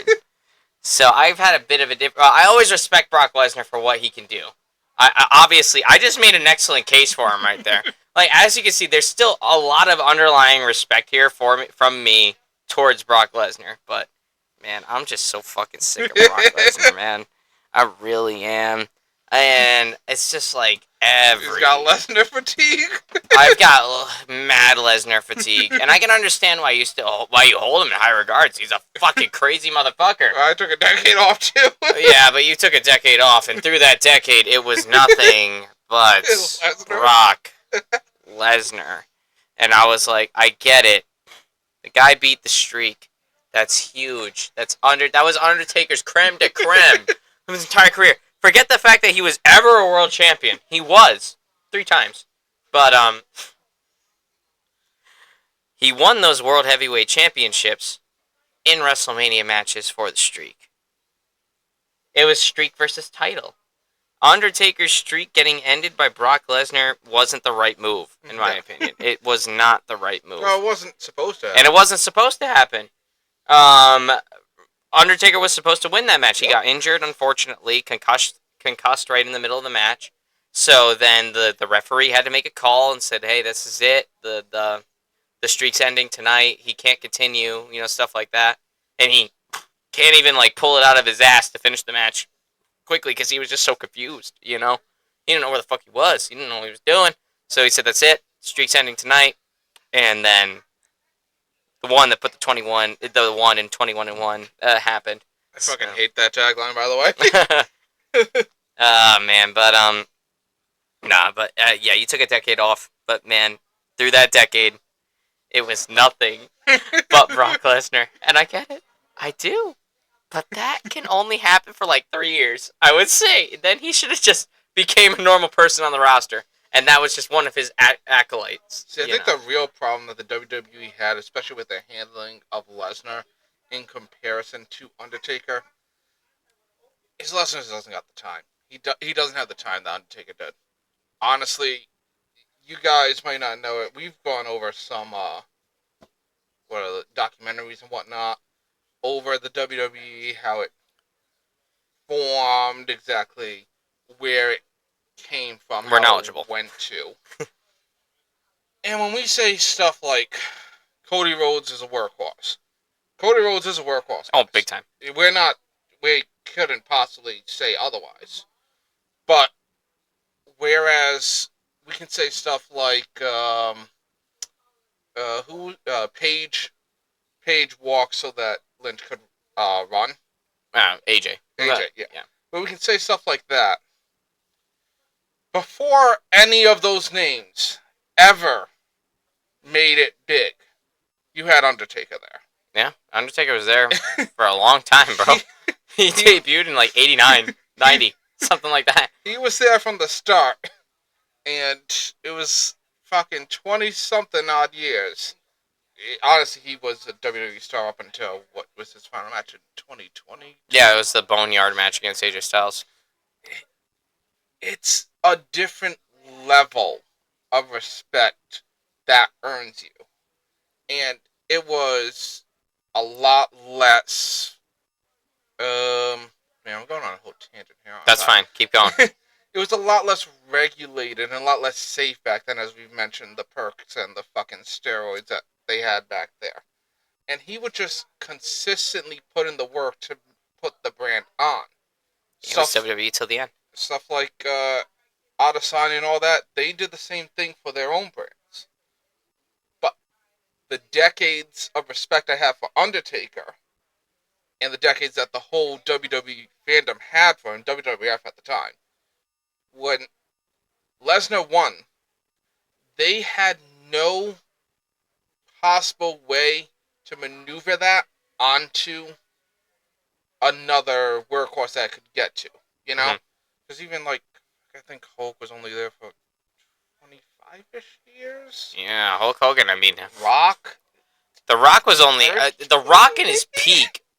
The Rock when he was peak, like, full-time was only, like, 4 years. Yeah, 4. Like, 3 or 4 years.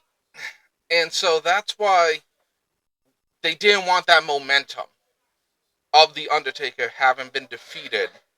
They didn't want that to end, so they had to push it all on Lesnar. Mm-hmm. Not all, obviously. A vast majority on the one who put the 1 in 21 and 1. So that's why they kept his accolades up so high. That's why they let it go on, just like fucking Ferguson's career. We're tired of it. You know? Yeah. I wasn't, because I got out of the game. He stayed in. I stayed in, and I saw nothing but Brock Lesnar all the fucking time. Even in matches he wasn't supposed to win when there were other people that were proving that they could carry the brand, he still fucking won. I was like, I get it. The immediate, like, couple of years afterwards, it makes sense that you gave it to Brock Lesnar. Like, the first immediate, like, 3, 4, maybe even 5 years after you beat the streak, you should be protected. But there were a couple of people that proved themselves that they could do it. And they just didn't win because Brock Lesnar was there. So. And even with that time frame, you just said that was half a decade, 5 years and whatnot. When did Lesnar debut? And, like, how many years until he beat Undertaker? Let's see. He debuted in 2002. And then he left around 2006. Then he went to UFC. And he came back to WWE in 2011. And he faced John Cena. And then after 2011, he was part-time. And so when he came back, the streak ended in 2014. So 12, 13, 14. 3 years of him being back in the WWE. And it's like 3 years. This guy's been here for 24. And obviously it was an accident. Obviously awful shit happened in that match that shouldn't have happened. Yeah. But it wasn't fair to... It wasn't a good result at all, and the handling of it was god awful. So I think it's fine that Uma family is going to completely destroy him. Hell, after the legal scandals he may or may not be involved in, take a break. You know, you don't gotta be the guy anymore. Yeah, we got guys. We got guys. I promise. Plenty of them. It's just we got a crazy talent pool. A lot of the new talent has a ton of potential. They really do. Like, I actually have a lot of hope for these new superstars, but it's going to take them a while before they really break into it because we still have that old guard. It's like the lightweight division in the UFC. Still have that old guard, you know? Establishment. So they really have to break... the way these new guys are going to get off to a good start is either they really have to make a good case, like just start going crazy, or the old guys got to retire, you know? That's the spot we're in right now. There's a little bit of a bottleneck at the top of WWE right now. But I have a ton of hope for the next generation after these guys go, because it's only going to be a matter of time. I think in, like, maybe 5 years' time, like, pretty much all the guys that we're talking about now are going to be gone, you know? Because, I mean, wrestling's a tough business, man. It really is. 300-some days a year. You don't really have that many days off. You don't get vacations that often, you know? Oh, fuck. That whole body just assassinated me there. Anyway, here we go. We got the Intercontinental Championship ladder match. WWE is continuing their tradition of putting the Intercontinental Championship 30 feet above the fucking ring. We're going to throw some ladders in there, a bunch of guys with a giant chip on their shoulder, and we're going to see who fucking wins this shit. I fucking love the ladder match for the Intercontinental Championship every year. I really do. So my only real question here, when you went Yes. through the lineup, why the fuck is Rey Mysterio there? Dude! Just go. Like, Rey Mysterio is one bad bump away from, like, death at Death. this point. Like, death or serious injury at this point. Oh, man. You're already Hall of Famer, dude. Just go out. You're gonna be calling him for the retirement home at 67, like, and making his way to the ring. It's fucking Rey Mysterio. He's got the walker and he's walking down. But anyway, just to go over what we got here. Our reigning, defending Intercontinental Champion right now is Penta. Fucking Cerro Miedo, motherfucker. We also have Javon Evans in this match. Big upstart from NXT, who's been making huge waves over on over on Monday Night Raw, rather. We have Dragon Lee in here, who's been just consistent over the past couple of years. We have JD McDonough, which why the fuck are you there? But you know, whatever. We have Rusev and we have Rey Mysterio in this Intercontinental Championship match. I think Penta's reign as Intercontinental Champion has been okay. It has not given me anything to latch onto, but it hasn't given me anything to jump off the board. Except when he says here, Oh, jeez, I just want to flip the table whenever that fucking happens. But, Penta is still a great wrestler, don't get me wrong, despite me being annoyed by his little catchphrase and the immense amount of times he uses it in every single fucking match. I still got a lot of respect for Penta. I love this guy. He's so crazy. Javon Evans is like my heart's favorite in this match because I think Javon Evans is amazing. He's already has such a good connection with the fans, and the people love him. As soon as his fucking music hits, the fucking crowd goes wild. He's running around. He's got so much vitality. You know, he goes out there. He's like just absorbing it. He's like jumping into the crowd and shit, rolling with them. Like Javon Evans is already pretty over in the WWE universe right now. People love him. And he's like my heart's favorite to win this match. But more on elaboration later. We also have Dragon Lee on here, which, I mean, Dragon Lee's a consistent worker. He shows up. Dragon Lee's there for Isaac. Yeah, Dragon Lee's there for Isaac.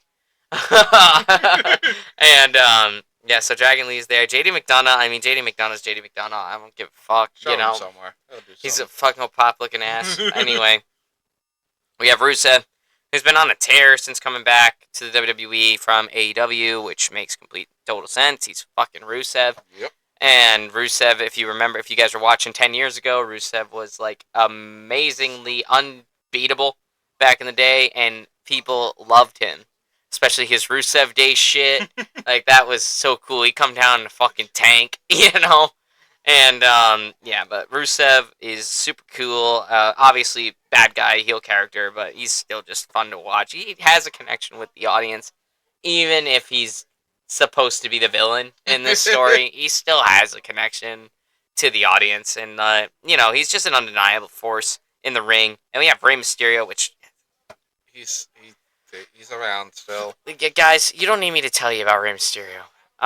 Anthony, you were talking about earlier on the podcast, some of your friends from work already know who Rey Mysterio is, and they don't fucking even watch wrestling. So, like, you know, guys, you guys don't need me to fucking tell you who Rey Mysterio is, bro. You know, I'm not even gonna do it for, like, the people that don't watch WWE. For those of y'all that don't watch WWE, just look up Rey Mysterio. I promise you, you're gonna know it as soon as you see his mask. And you're gonna be like, oh, I know that guy. But Rey Mysterio, Hall of Famer, excellent. This is going to be a train wreck. Yep. This is going to be a beautiful train wreck. I am looking so forward to this. I think there's going to be a lot of chaos. There's going to be a lot of tables. There's going to be a lot of ladders.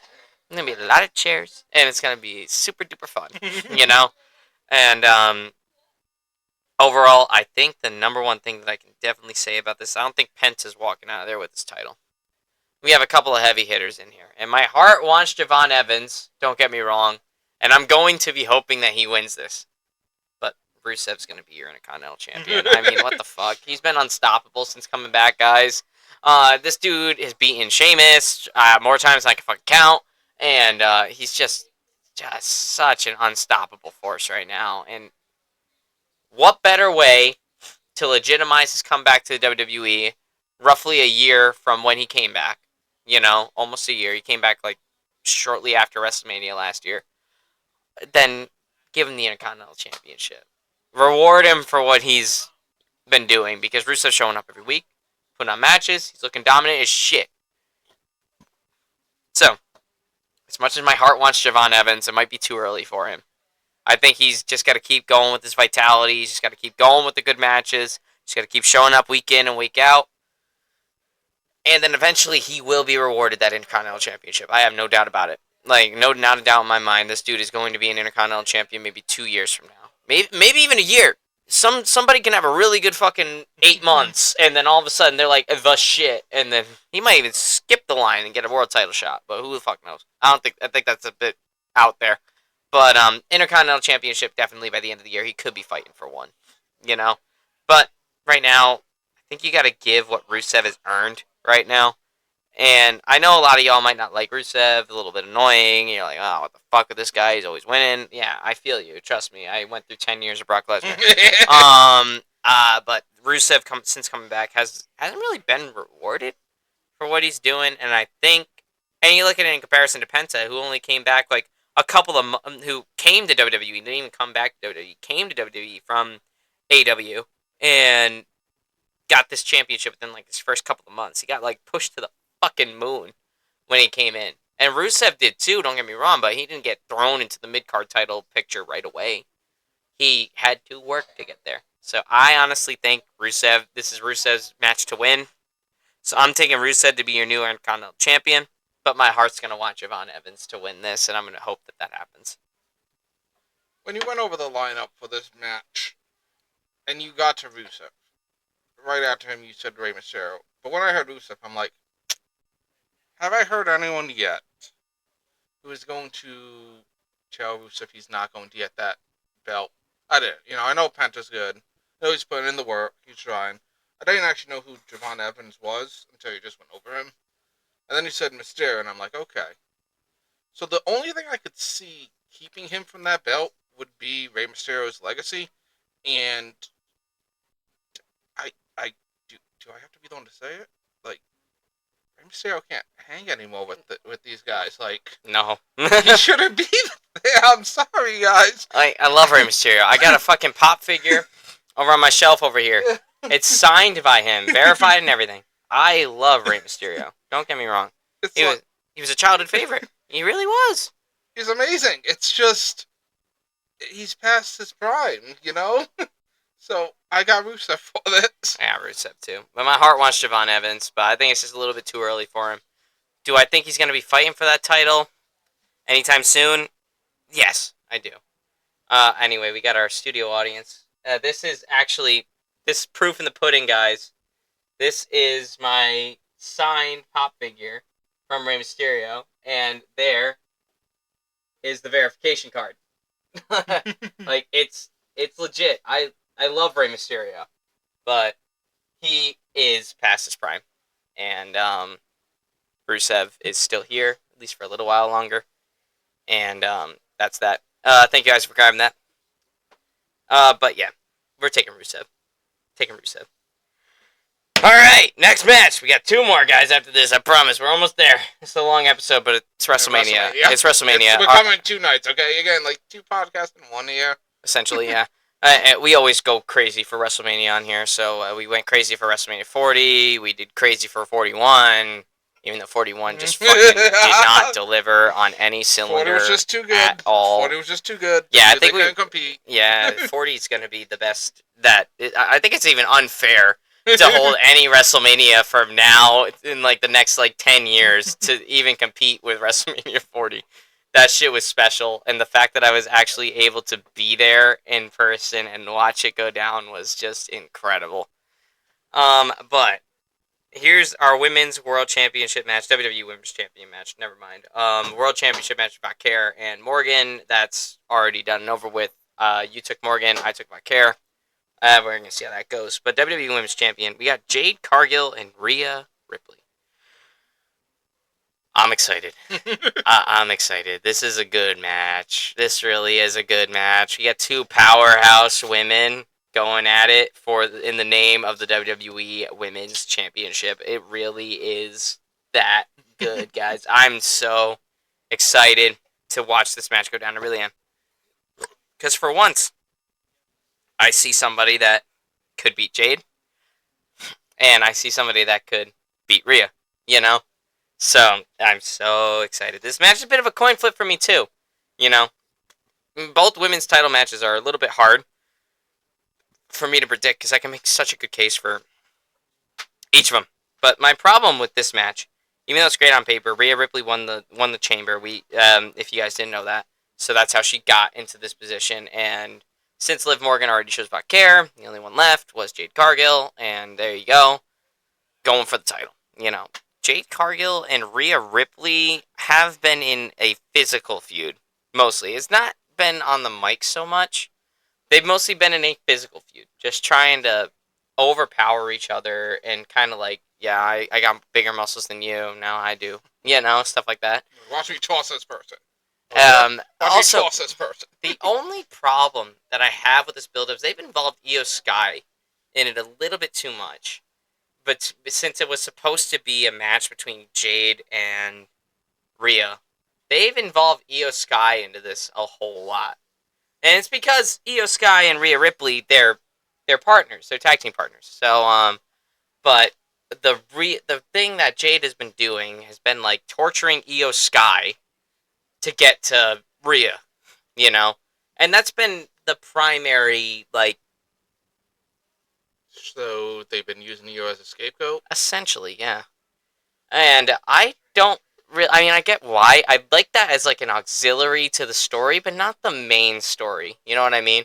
Because like Io Sky and Rhea Ripley obviously was the most unlikely combo. They're also involved in the Kabuki Warriors in this too. Asuka and Kairi, and Kairi and Asuka are like at odds with each other. Asuka's really pressing on Kairi. Kairi's gonna turn babyface soon. Probably realign herself with Io Sky. But so basically, this is just the fall of Damage Control. But the problem that I've had is they've involved the Kabuki Warriors a little bit too much into a story that I think could have easily just been built between Jade and Rhea. You know, you could have used Io as scapegoat, like as an auxiliary, but not like the main point of the story. Then you're involving people that aren't even on the WrestleMania card at all. Asuka, Kairi Sane, like why are they here? Like they have their own narrative going on right now, the internal feud between Asuka and Kairi, you know. But now it's getting accentuated with Io Sky, and then Jade's going to the Kabuki Warriors to get to Io Sky, enemy of my enemy is my friend type deal, and it's just been it seemed like it's been more of a build up between the Kabuki Warriors and Io Sky with Rhea as the auxiliary, rather than Rhea being the main challenger in this, or Jade being the one to really push this narrative. It's like, I keep going back to the bloodline, but it's like, Jade's like, I got her own bloodline type deal, and like they're doing all her dirty work, and like, what are the Kabuki Warriors gonna do to accentuate a story that's supposed to be between Rhea and Jade? You know, I get it. Like I already said, I'm a broken record. I can use it as an auxiliary. That's fine, but not when it's the main story. You know, it kind of annoys me that they've built it up this way. When the build up for Stephanie Vaquer and Liv Morgan has been pretty clear and cut between the two of them. You know, obviously Liv Morgan pushing a little bit more, but she's the heel, so that's just what happens. But other than the build up, I still think this is going to be a great match. Kabuki Warriors, Io Sky are probably going to get involved at some point, you know, and just kind of like the Orton and Rhodes match. And I think at this WrestleMania is when we're going to actually see Kairi snap, and she's gonna turn on Asuka, realign herself with Io Sky, and will that make Rhea become the champion? It could, but depending on what Kairi Sane does, I think it might determine this outcome. If Kairi Sane goes babyface real quick, they're gonna really want to accentuate that, and they're gonna make Rhea win. You know, but if that's not what happens, that tension's still there. More than likely, Jade's walking away with the title still. I think Jade still has a lot more to give with this title. But Rhea is Rhea. Rhea's a popular person. Everybody loves Rhea Ripley. So that's always a potential. But as much as like I want this to purely just be between Jade and Rhea, it's gonna end up coming down to what the Kabuki Warriors do. I think, unfortunately, because since they've involved them so much in this feud, so I'm taking if Kairi Sane turns babyface, Rhea wins. But if this is just a match between Jade and Rhea, Jade will win. I'm gonna give this 65-35 for Rhea to win. Mm. It's just that Rhea's character is very strong, and that should free up the women's division there, because Rhea wins. Alright, you said that there might be a split between Io and Asuka. Oh, Kairi Kairi and and Asuka. Asuka to Io, right? And Kairi would go to Io. So then they got their own thing to deal with. They'll split off after Rhea wins. Jade will be going after Rhea, and then you got a story that combines splitting. Yeah. So that's what I'm gonna go with here. You go with Rhea? Yeah. Yeah. I mean, I don't know. This match has been both the women's title matches are like toss-ups for me. They really are. Just because like the build-up has been a little bit bad, lackluster to say the least. So I can't really tell you that there's a reason for one person to win over the other. But that's what I got. I think Jade will win more than likely if the Kabuki Warriors, Asuka and Io Sky, get beaten off stage. You know. But if they still involve themselves in the match, Kairi Sane turns babyface, aligns with Io, knocks out Jade, and Io and Kairi run off, then Rhea wins. You know. But that's how I see that going down. We'll find out Sunday. United States Championship match now between Sami Zayn, reigning defending United States Champion, versus Whoop Dat Trick Williams. So, guys, I don't even fucking know why Sami Zayn won the United States Championship. I get it. It was an open challenge from Carmelo Hayes, who did the open challenge as the babyface character. I thought there was a 24/7 belt for that. No, that they did away with that. Because it's stupid. But no, every single like episode of SmackDown, Carmelo would walk out there and he'd be like, "All right," like Cena did in 2015 with the United States title. Anybody from the back, come on down. I want to have a match. I want to defend my title. You know, because he's babyface right now. Sami Zayn answered the call. He beat him, and then Trick Williams started beating him up. WrestleMania match made. I'm like, why the fuck did Sami Zayn have to win the United States Championship? You could have had a WrestleMania match between Trick Williams and Carmelo Hayes, two new guys over the United States Championship, which is exactly what this belt is supposed to be used for, and they fought before in NXT. Plenty of times. They're rivals, you know? Well, they were tag team partners, and they were rivals, tag team partners again, rivals again, you know, that's how it went. But, I'm like, you could have had it on the main roster. At WrestleMania over the United States Championship, I would have eaten that up. Why is Sami here? I like Sami Zayn. Don't get me wrong, I do. But, like, why? You know? Sami Zayn should be trying to get himself pushed to world title contention at this point.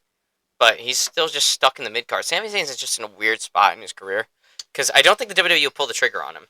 I really don't. I feel like here's a big problem with the WWE nowadays.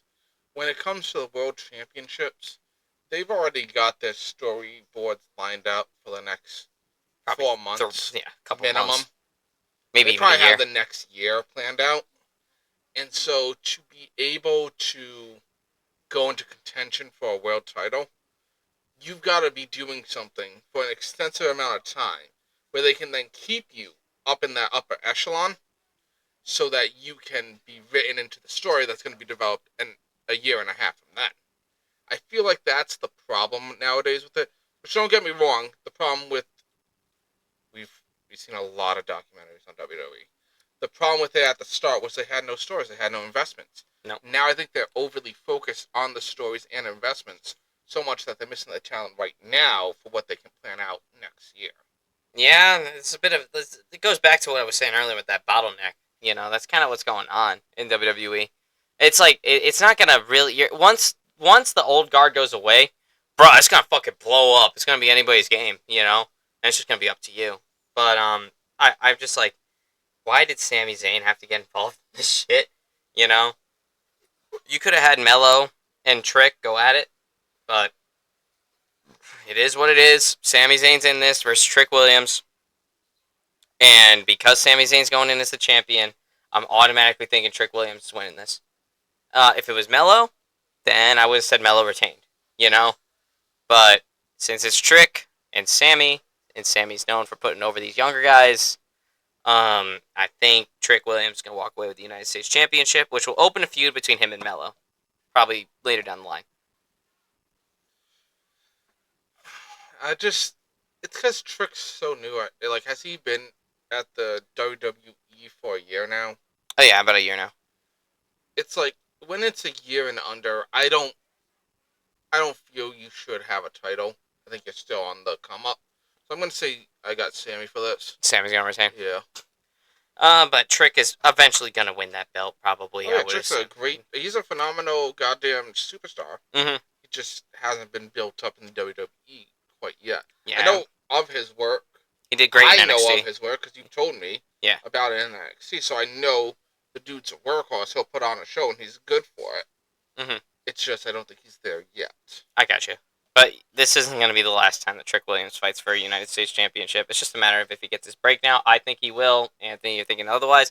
Yep. We're just going to see how it goes down on Sunday. Anyway, probably the match I'm excited for, very excited for on this card, next to the main event, obviously, is Finn Balor as the Demon coming to beat up Dominic Mysterio. Finn Balor got ousted from the Judgment Day after the Rumble because he eliminated Dominic Mysterio. So, when that happened, all of a sudden there was tension, and then Finn Balor said, "You know what? Fuck all y'all. I'm gonna go try to win for the title. I'm gonna try to go for the title. Nobody get involved in my match." Judgment Day got involved in his match. He got mad, and that led to a whole bunch of feud and a babyface turn for Finn Balor, which is something we have not seen since like 2016. Well, the problem is there's no way they could ever make Judgment Day babyface. No, that just doesn't happen. But Finn Balor is already a very popular guy. People like him, especially me. I've held like a torch for Finn Balor ever since he came to the WWE from NXT because I knew his work down there. I knew how good he was. And then even when he came onto the scene, I loved the way he fought. I loved his matches and everything about him. And then he got that Universal Championship at SummerSlam, but fucking Seth Rollins injured him in the middle of the match. And then dude hasn't even been considered since. He's had a couple of world title matches since then. Couple against Roman as the Demon. He lost as the Demon to Roman, which my feelings on that are stupid. You know, like that's stupid. Why did you make the supernatural character lose to this dude? Why are you even having the supernatural character go after a title is the big thing. Because think about it. Undertaker, great career, supernatural character. Was he really ever a champion much? Not really. So he did win one, but it wasn't his main thing. Yeah, it's not the thing that they're for.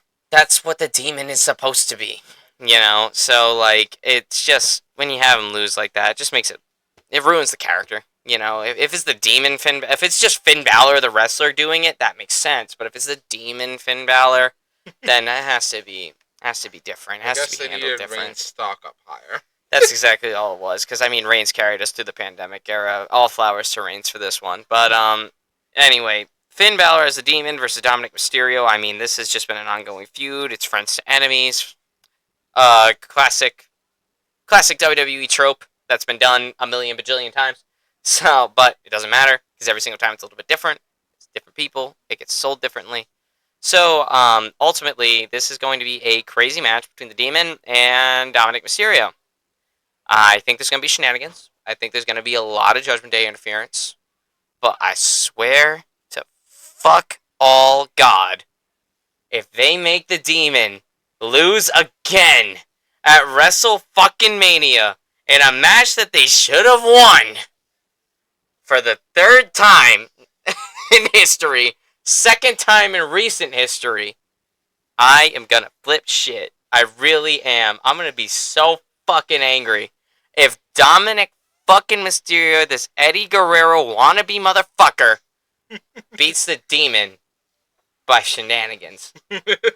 Because the Demon Finn Balor should have beat Edge at WrestleMania 39. I am never, ever, ever, ever, ever, ever, ever, ever going to get over it. Yeah, I'm never going to get over it. Finn Balor had every reason to win that match, and he fucking lost to Edge because Edge is Edge. Yep.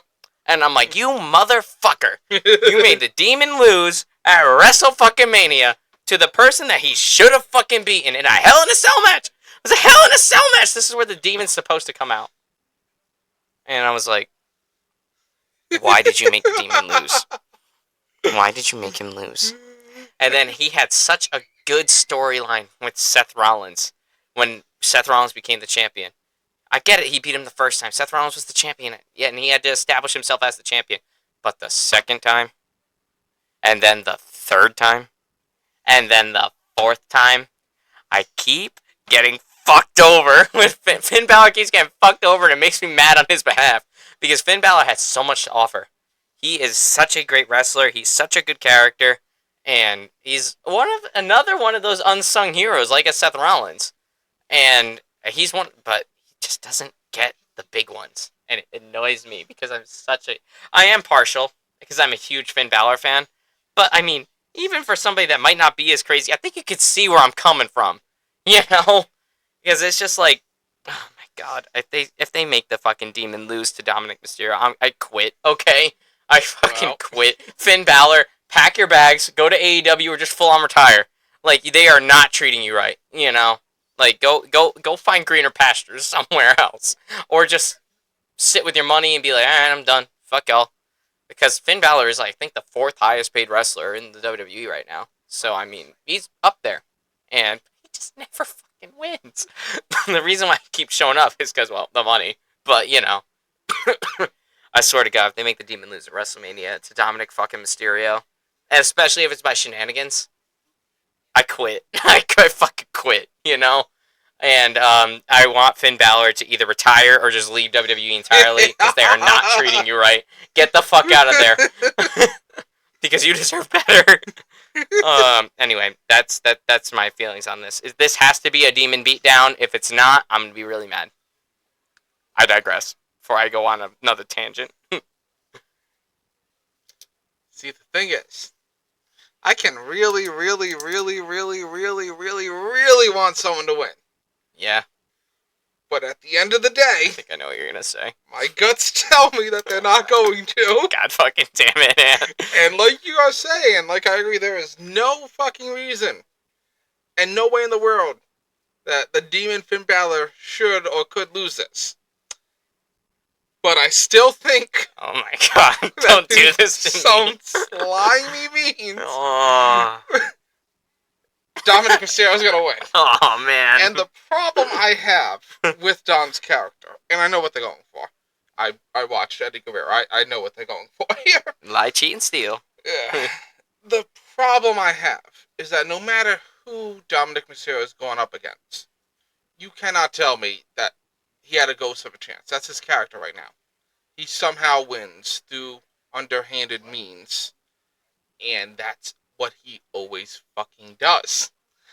I see no reason for the WWE to change from that fucking program. Even though I don't care for Dominic Mysterio to win. And I think it would actually be a slight against such an established wrestler like the Demon Finn Balor. Keep in mind, I don't watch the like AEW or ECW or any of those ones. Mm-hmm. I've never seen those. There's so much going on in life at all times. Honestly, we all have our own things we do, and we gotta respect that. I know that you keep track of them. That's why I have you keep me informed, like with Trick and all them. Yeah. I would really love to see Dominic Mysterio get what he deserves. I don't think they're gonna give it to him. Damn it. Damn it. I'm gonna fucking flip shit on Sunday if that ends up happening. You're gonna see a crash out like no other if that happens. So be prepared. Keep anything breakable away from my vicinity when that match happens, because I'm gonna crash out real hard.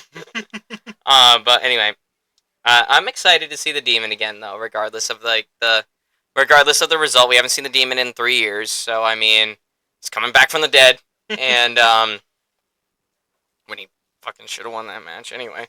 But let's move on to our main event now. This one has been the best built up match of the entirety of WWE WrestleMania 42.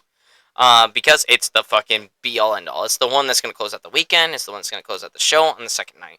This is the World Heavyweight Championship match between our reigning, defending World Heavyweight Champion CM Punk versus the 2026 Royal Rumble winner Roman Reigns. I just have one question. Which merch are you going to wear? We'll cross that bridge when we get there. More than likely Roman though. But don't let that spoil what I'm gonna say though. CM Punk and Roman Reigns have had such a good feud. Basically, what this comes down to is CM Punk saying, "I did what you did.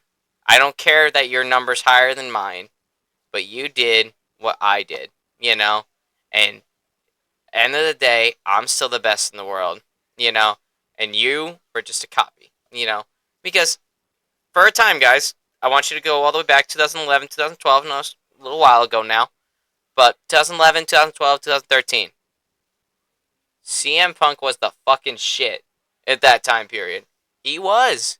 He was a different character.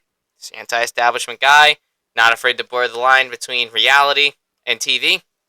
And he resonated with a lot of fans with his voice, the voiceless shtick, with his pipe bomb promo that he gave in June 2011, when John Cena lost the tables match, and obviously the Summer of Punk in 2011 was a run that not many superstars can ever say that they went on.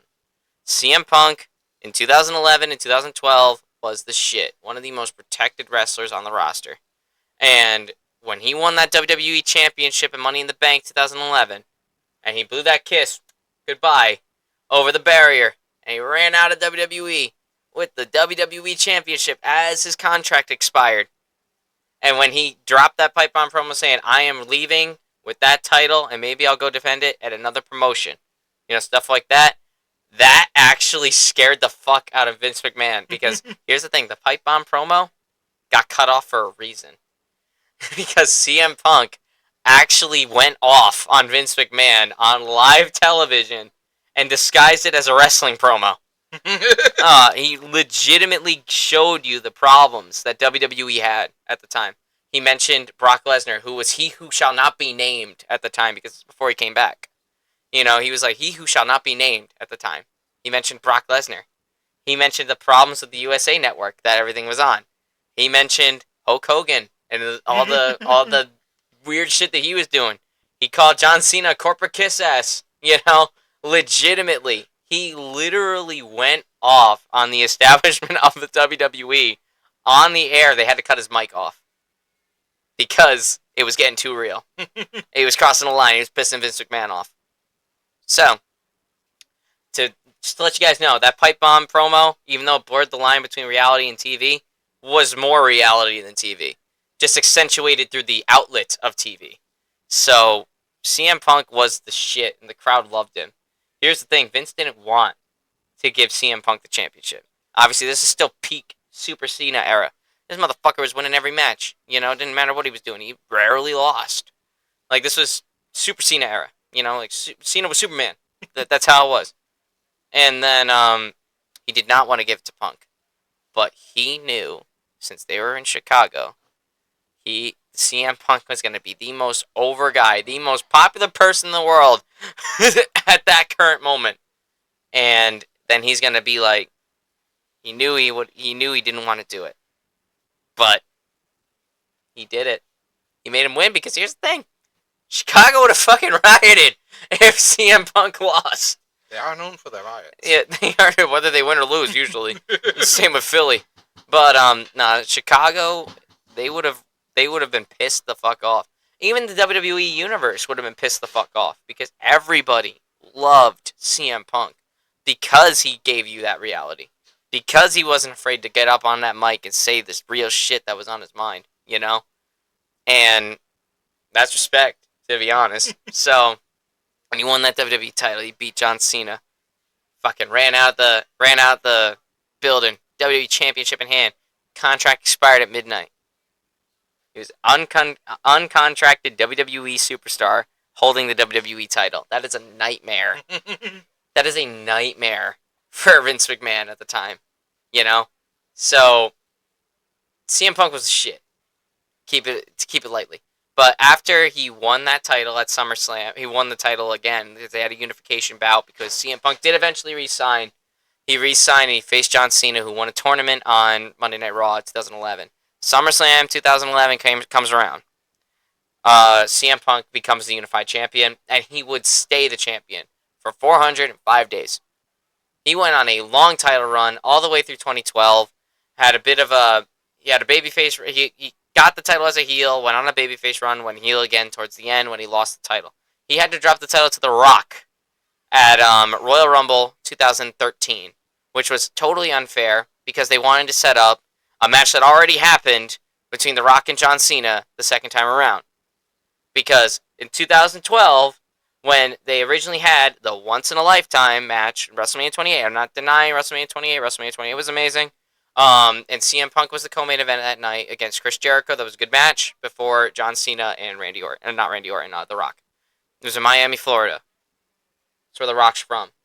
So, they made The Rock win that match, when in actuality, Cena was the one that pushed that entire feud. The Rock just did his Rock shit, and then he ended up winning the match because Cena got too cocky, you know? But it should have been Cena that won that match and passed the torch off to him as the guy.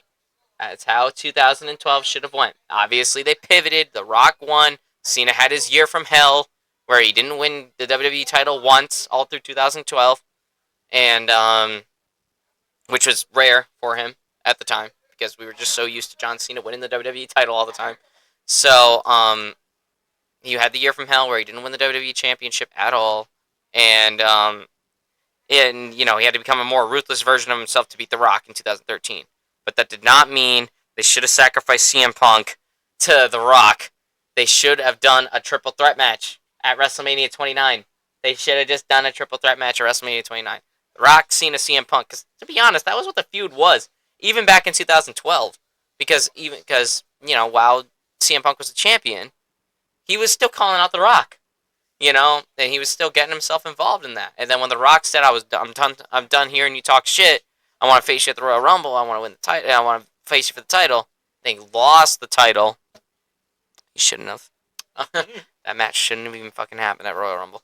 It should have been a triple threat match, WrestleMania 29, Rock, John Cena, and CM Punk, because that was the feud at the time. It really was. And that would have been a banger of a main event for WrestleMania 29. You could have had Cena walk away with the title. That's fine, Cena would have conquered his year from hell, got the WWE title at WrestleMania.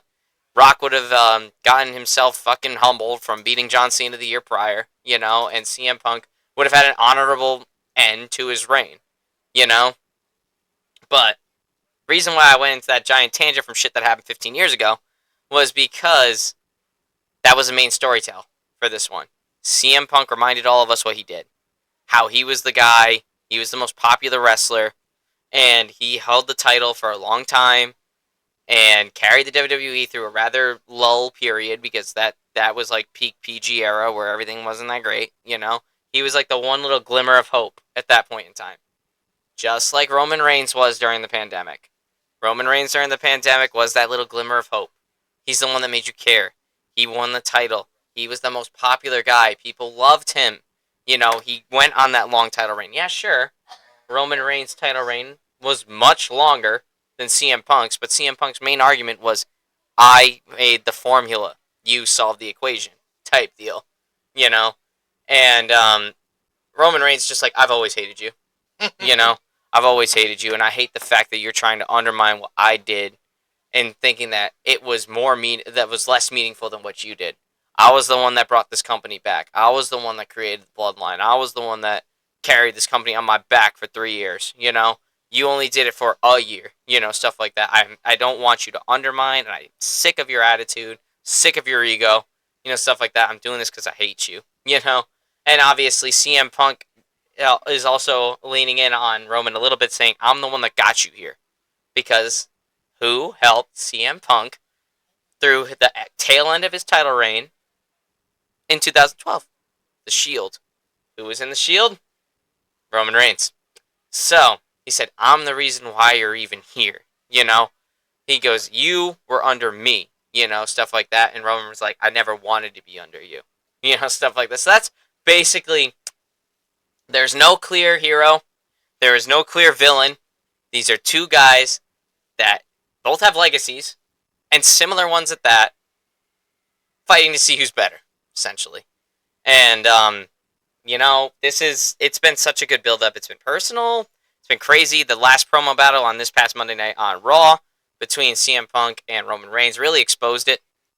Really kind of like stripped back the personal layers a little bit and got to like the deep reasons why they're feeling this way. And basically what it came down to was CM Punk said he was jealous of Roman because he got given a lot of stuff. And he's like, you got given a lot of stuff, and I wish that I was given that type of appreciation, so I'm jealous of what you done. And I know what I did, stuff like that.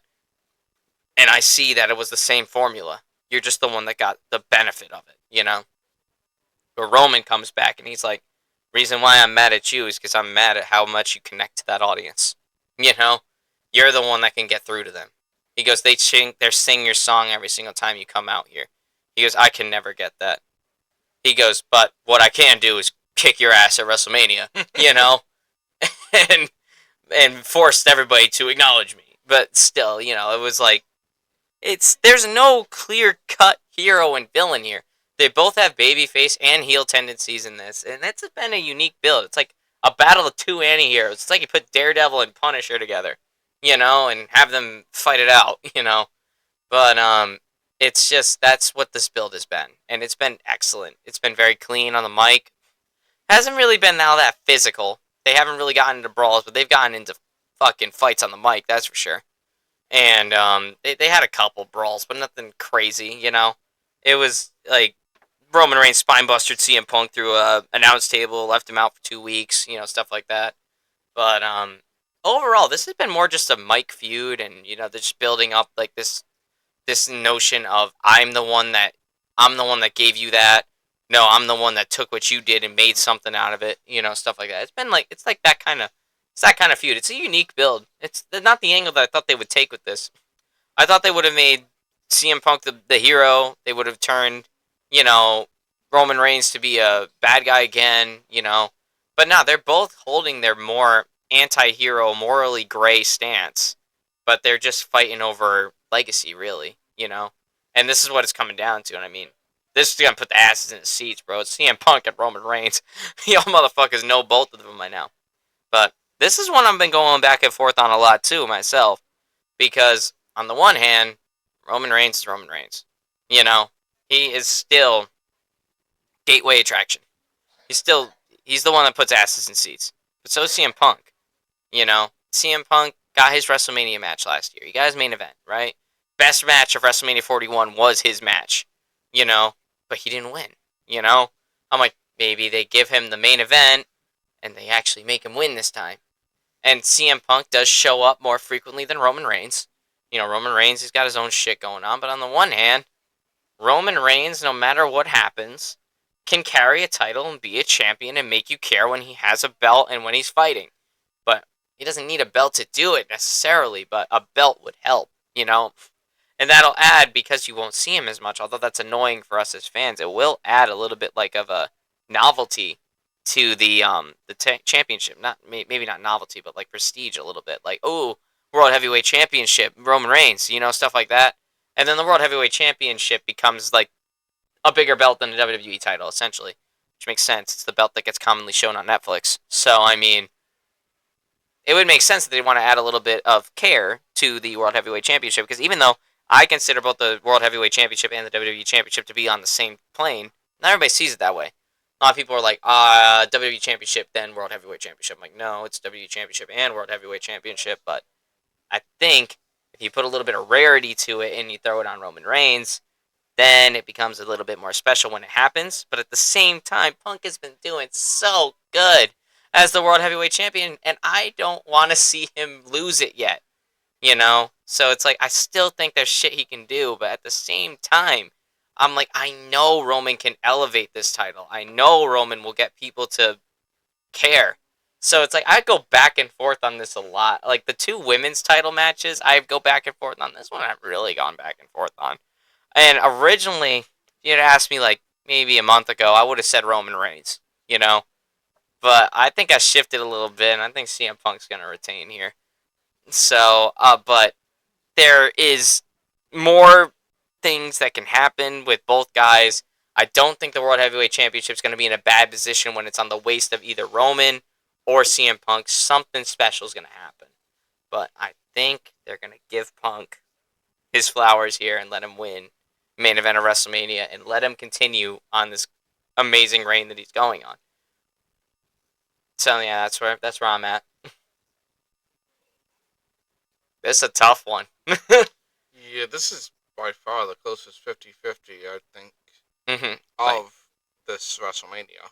That's why I'm Night super 1 and excited. 2. Yeah, that's why I'm super excited. Because I can't predict it. I love it when I can't predict WWE. Because usually I read it like a book. So, which there's pride in that. But there's also like, I want to be shocked when something happens. You know? Coming into this, and keep in mind, I haven't been keeping up. When you first said them, I would have said Reigns has this, and they're going to let him be a world champ again. But I'm probably leaning more towards CM Punk now, and I think it has to do with Punk's near the end of his road, This is probably the last time he's ever going to hold a title. whereas Reigns can keep going. He's still got a good 5, maybe even 10 years left in him, Roman Reigns. So I don't think they're going to take this away from CM Punk. Yeah. Yeah, no, that was. If you didn't mention it there, I would have mentioned it in like a counterpoint after you gave your prediction. Like this is more than likely CM Punk's like in his late 40s, guys. Like this guy is close to the end. Like we only got maybe 2 more years left with CM Punk, and that's gonna be it. You know.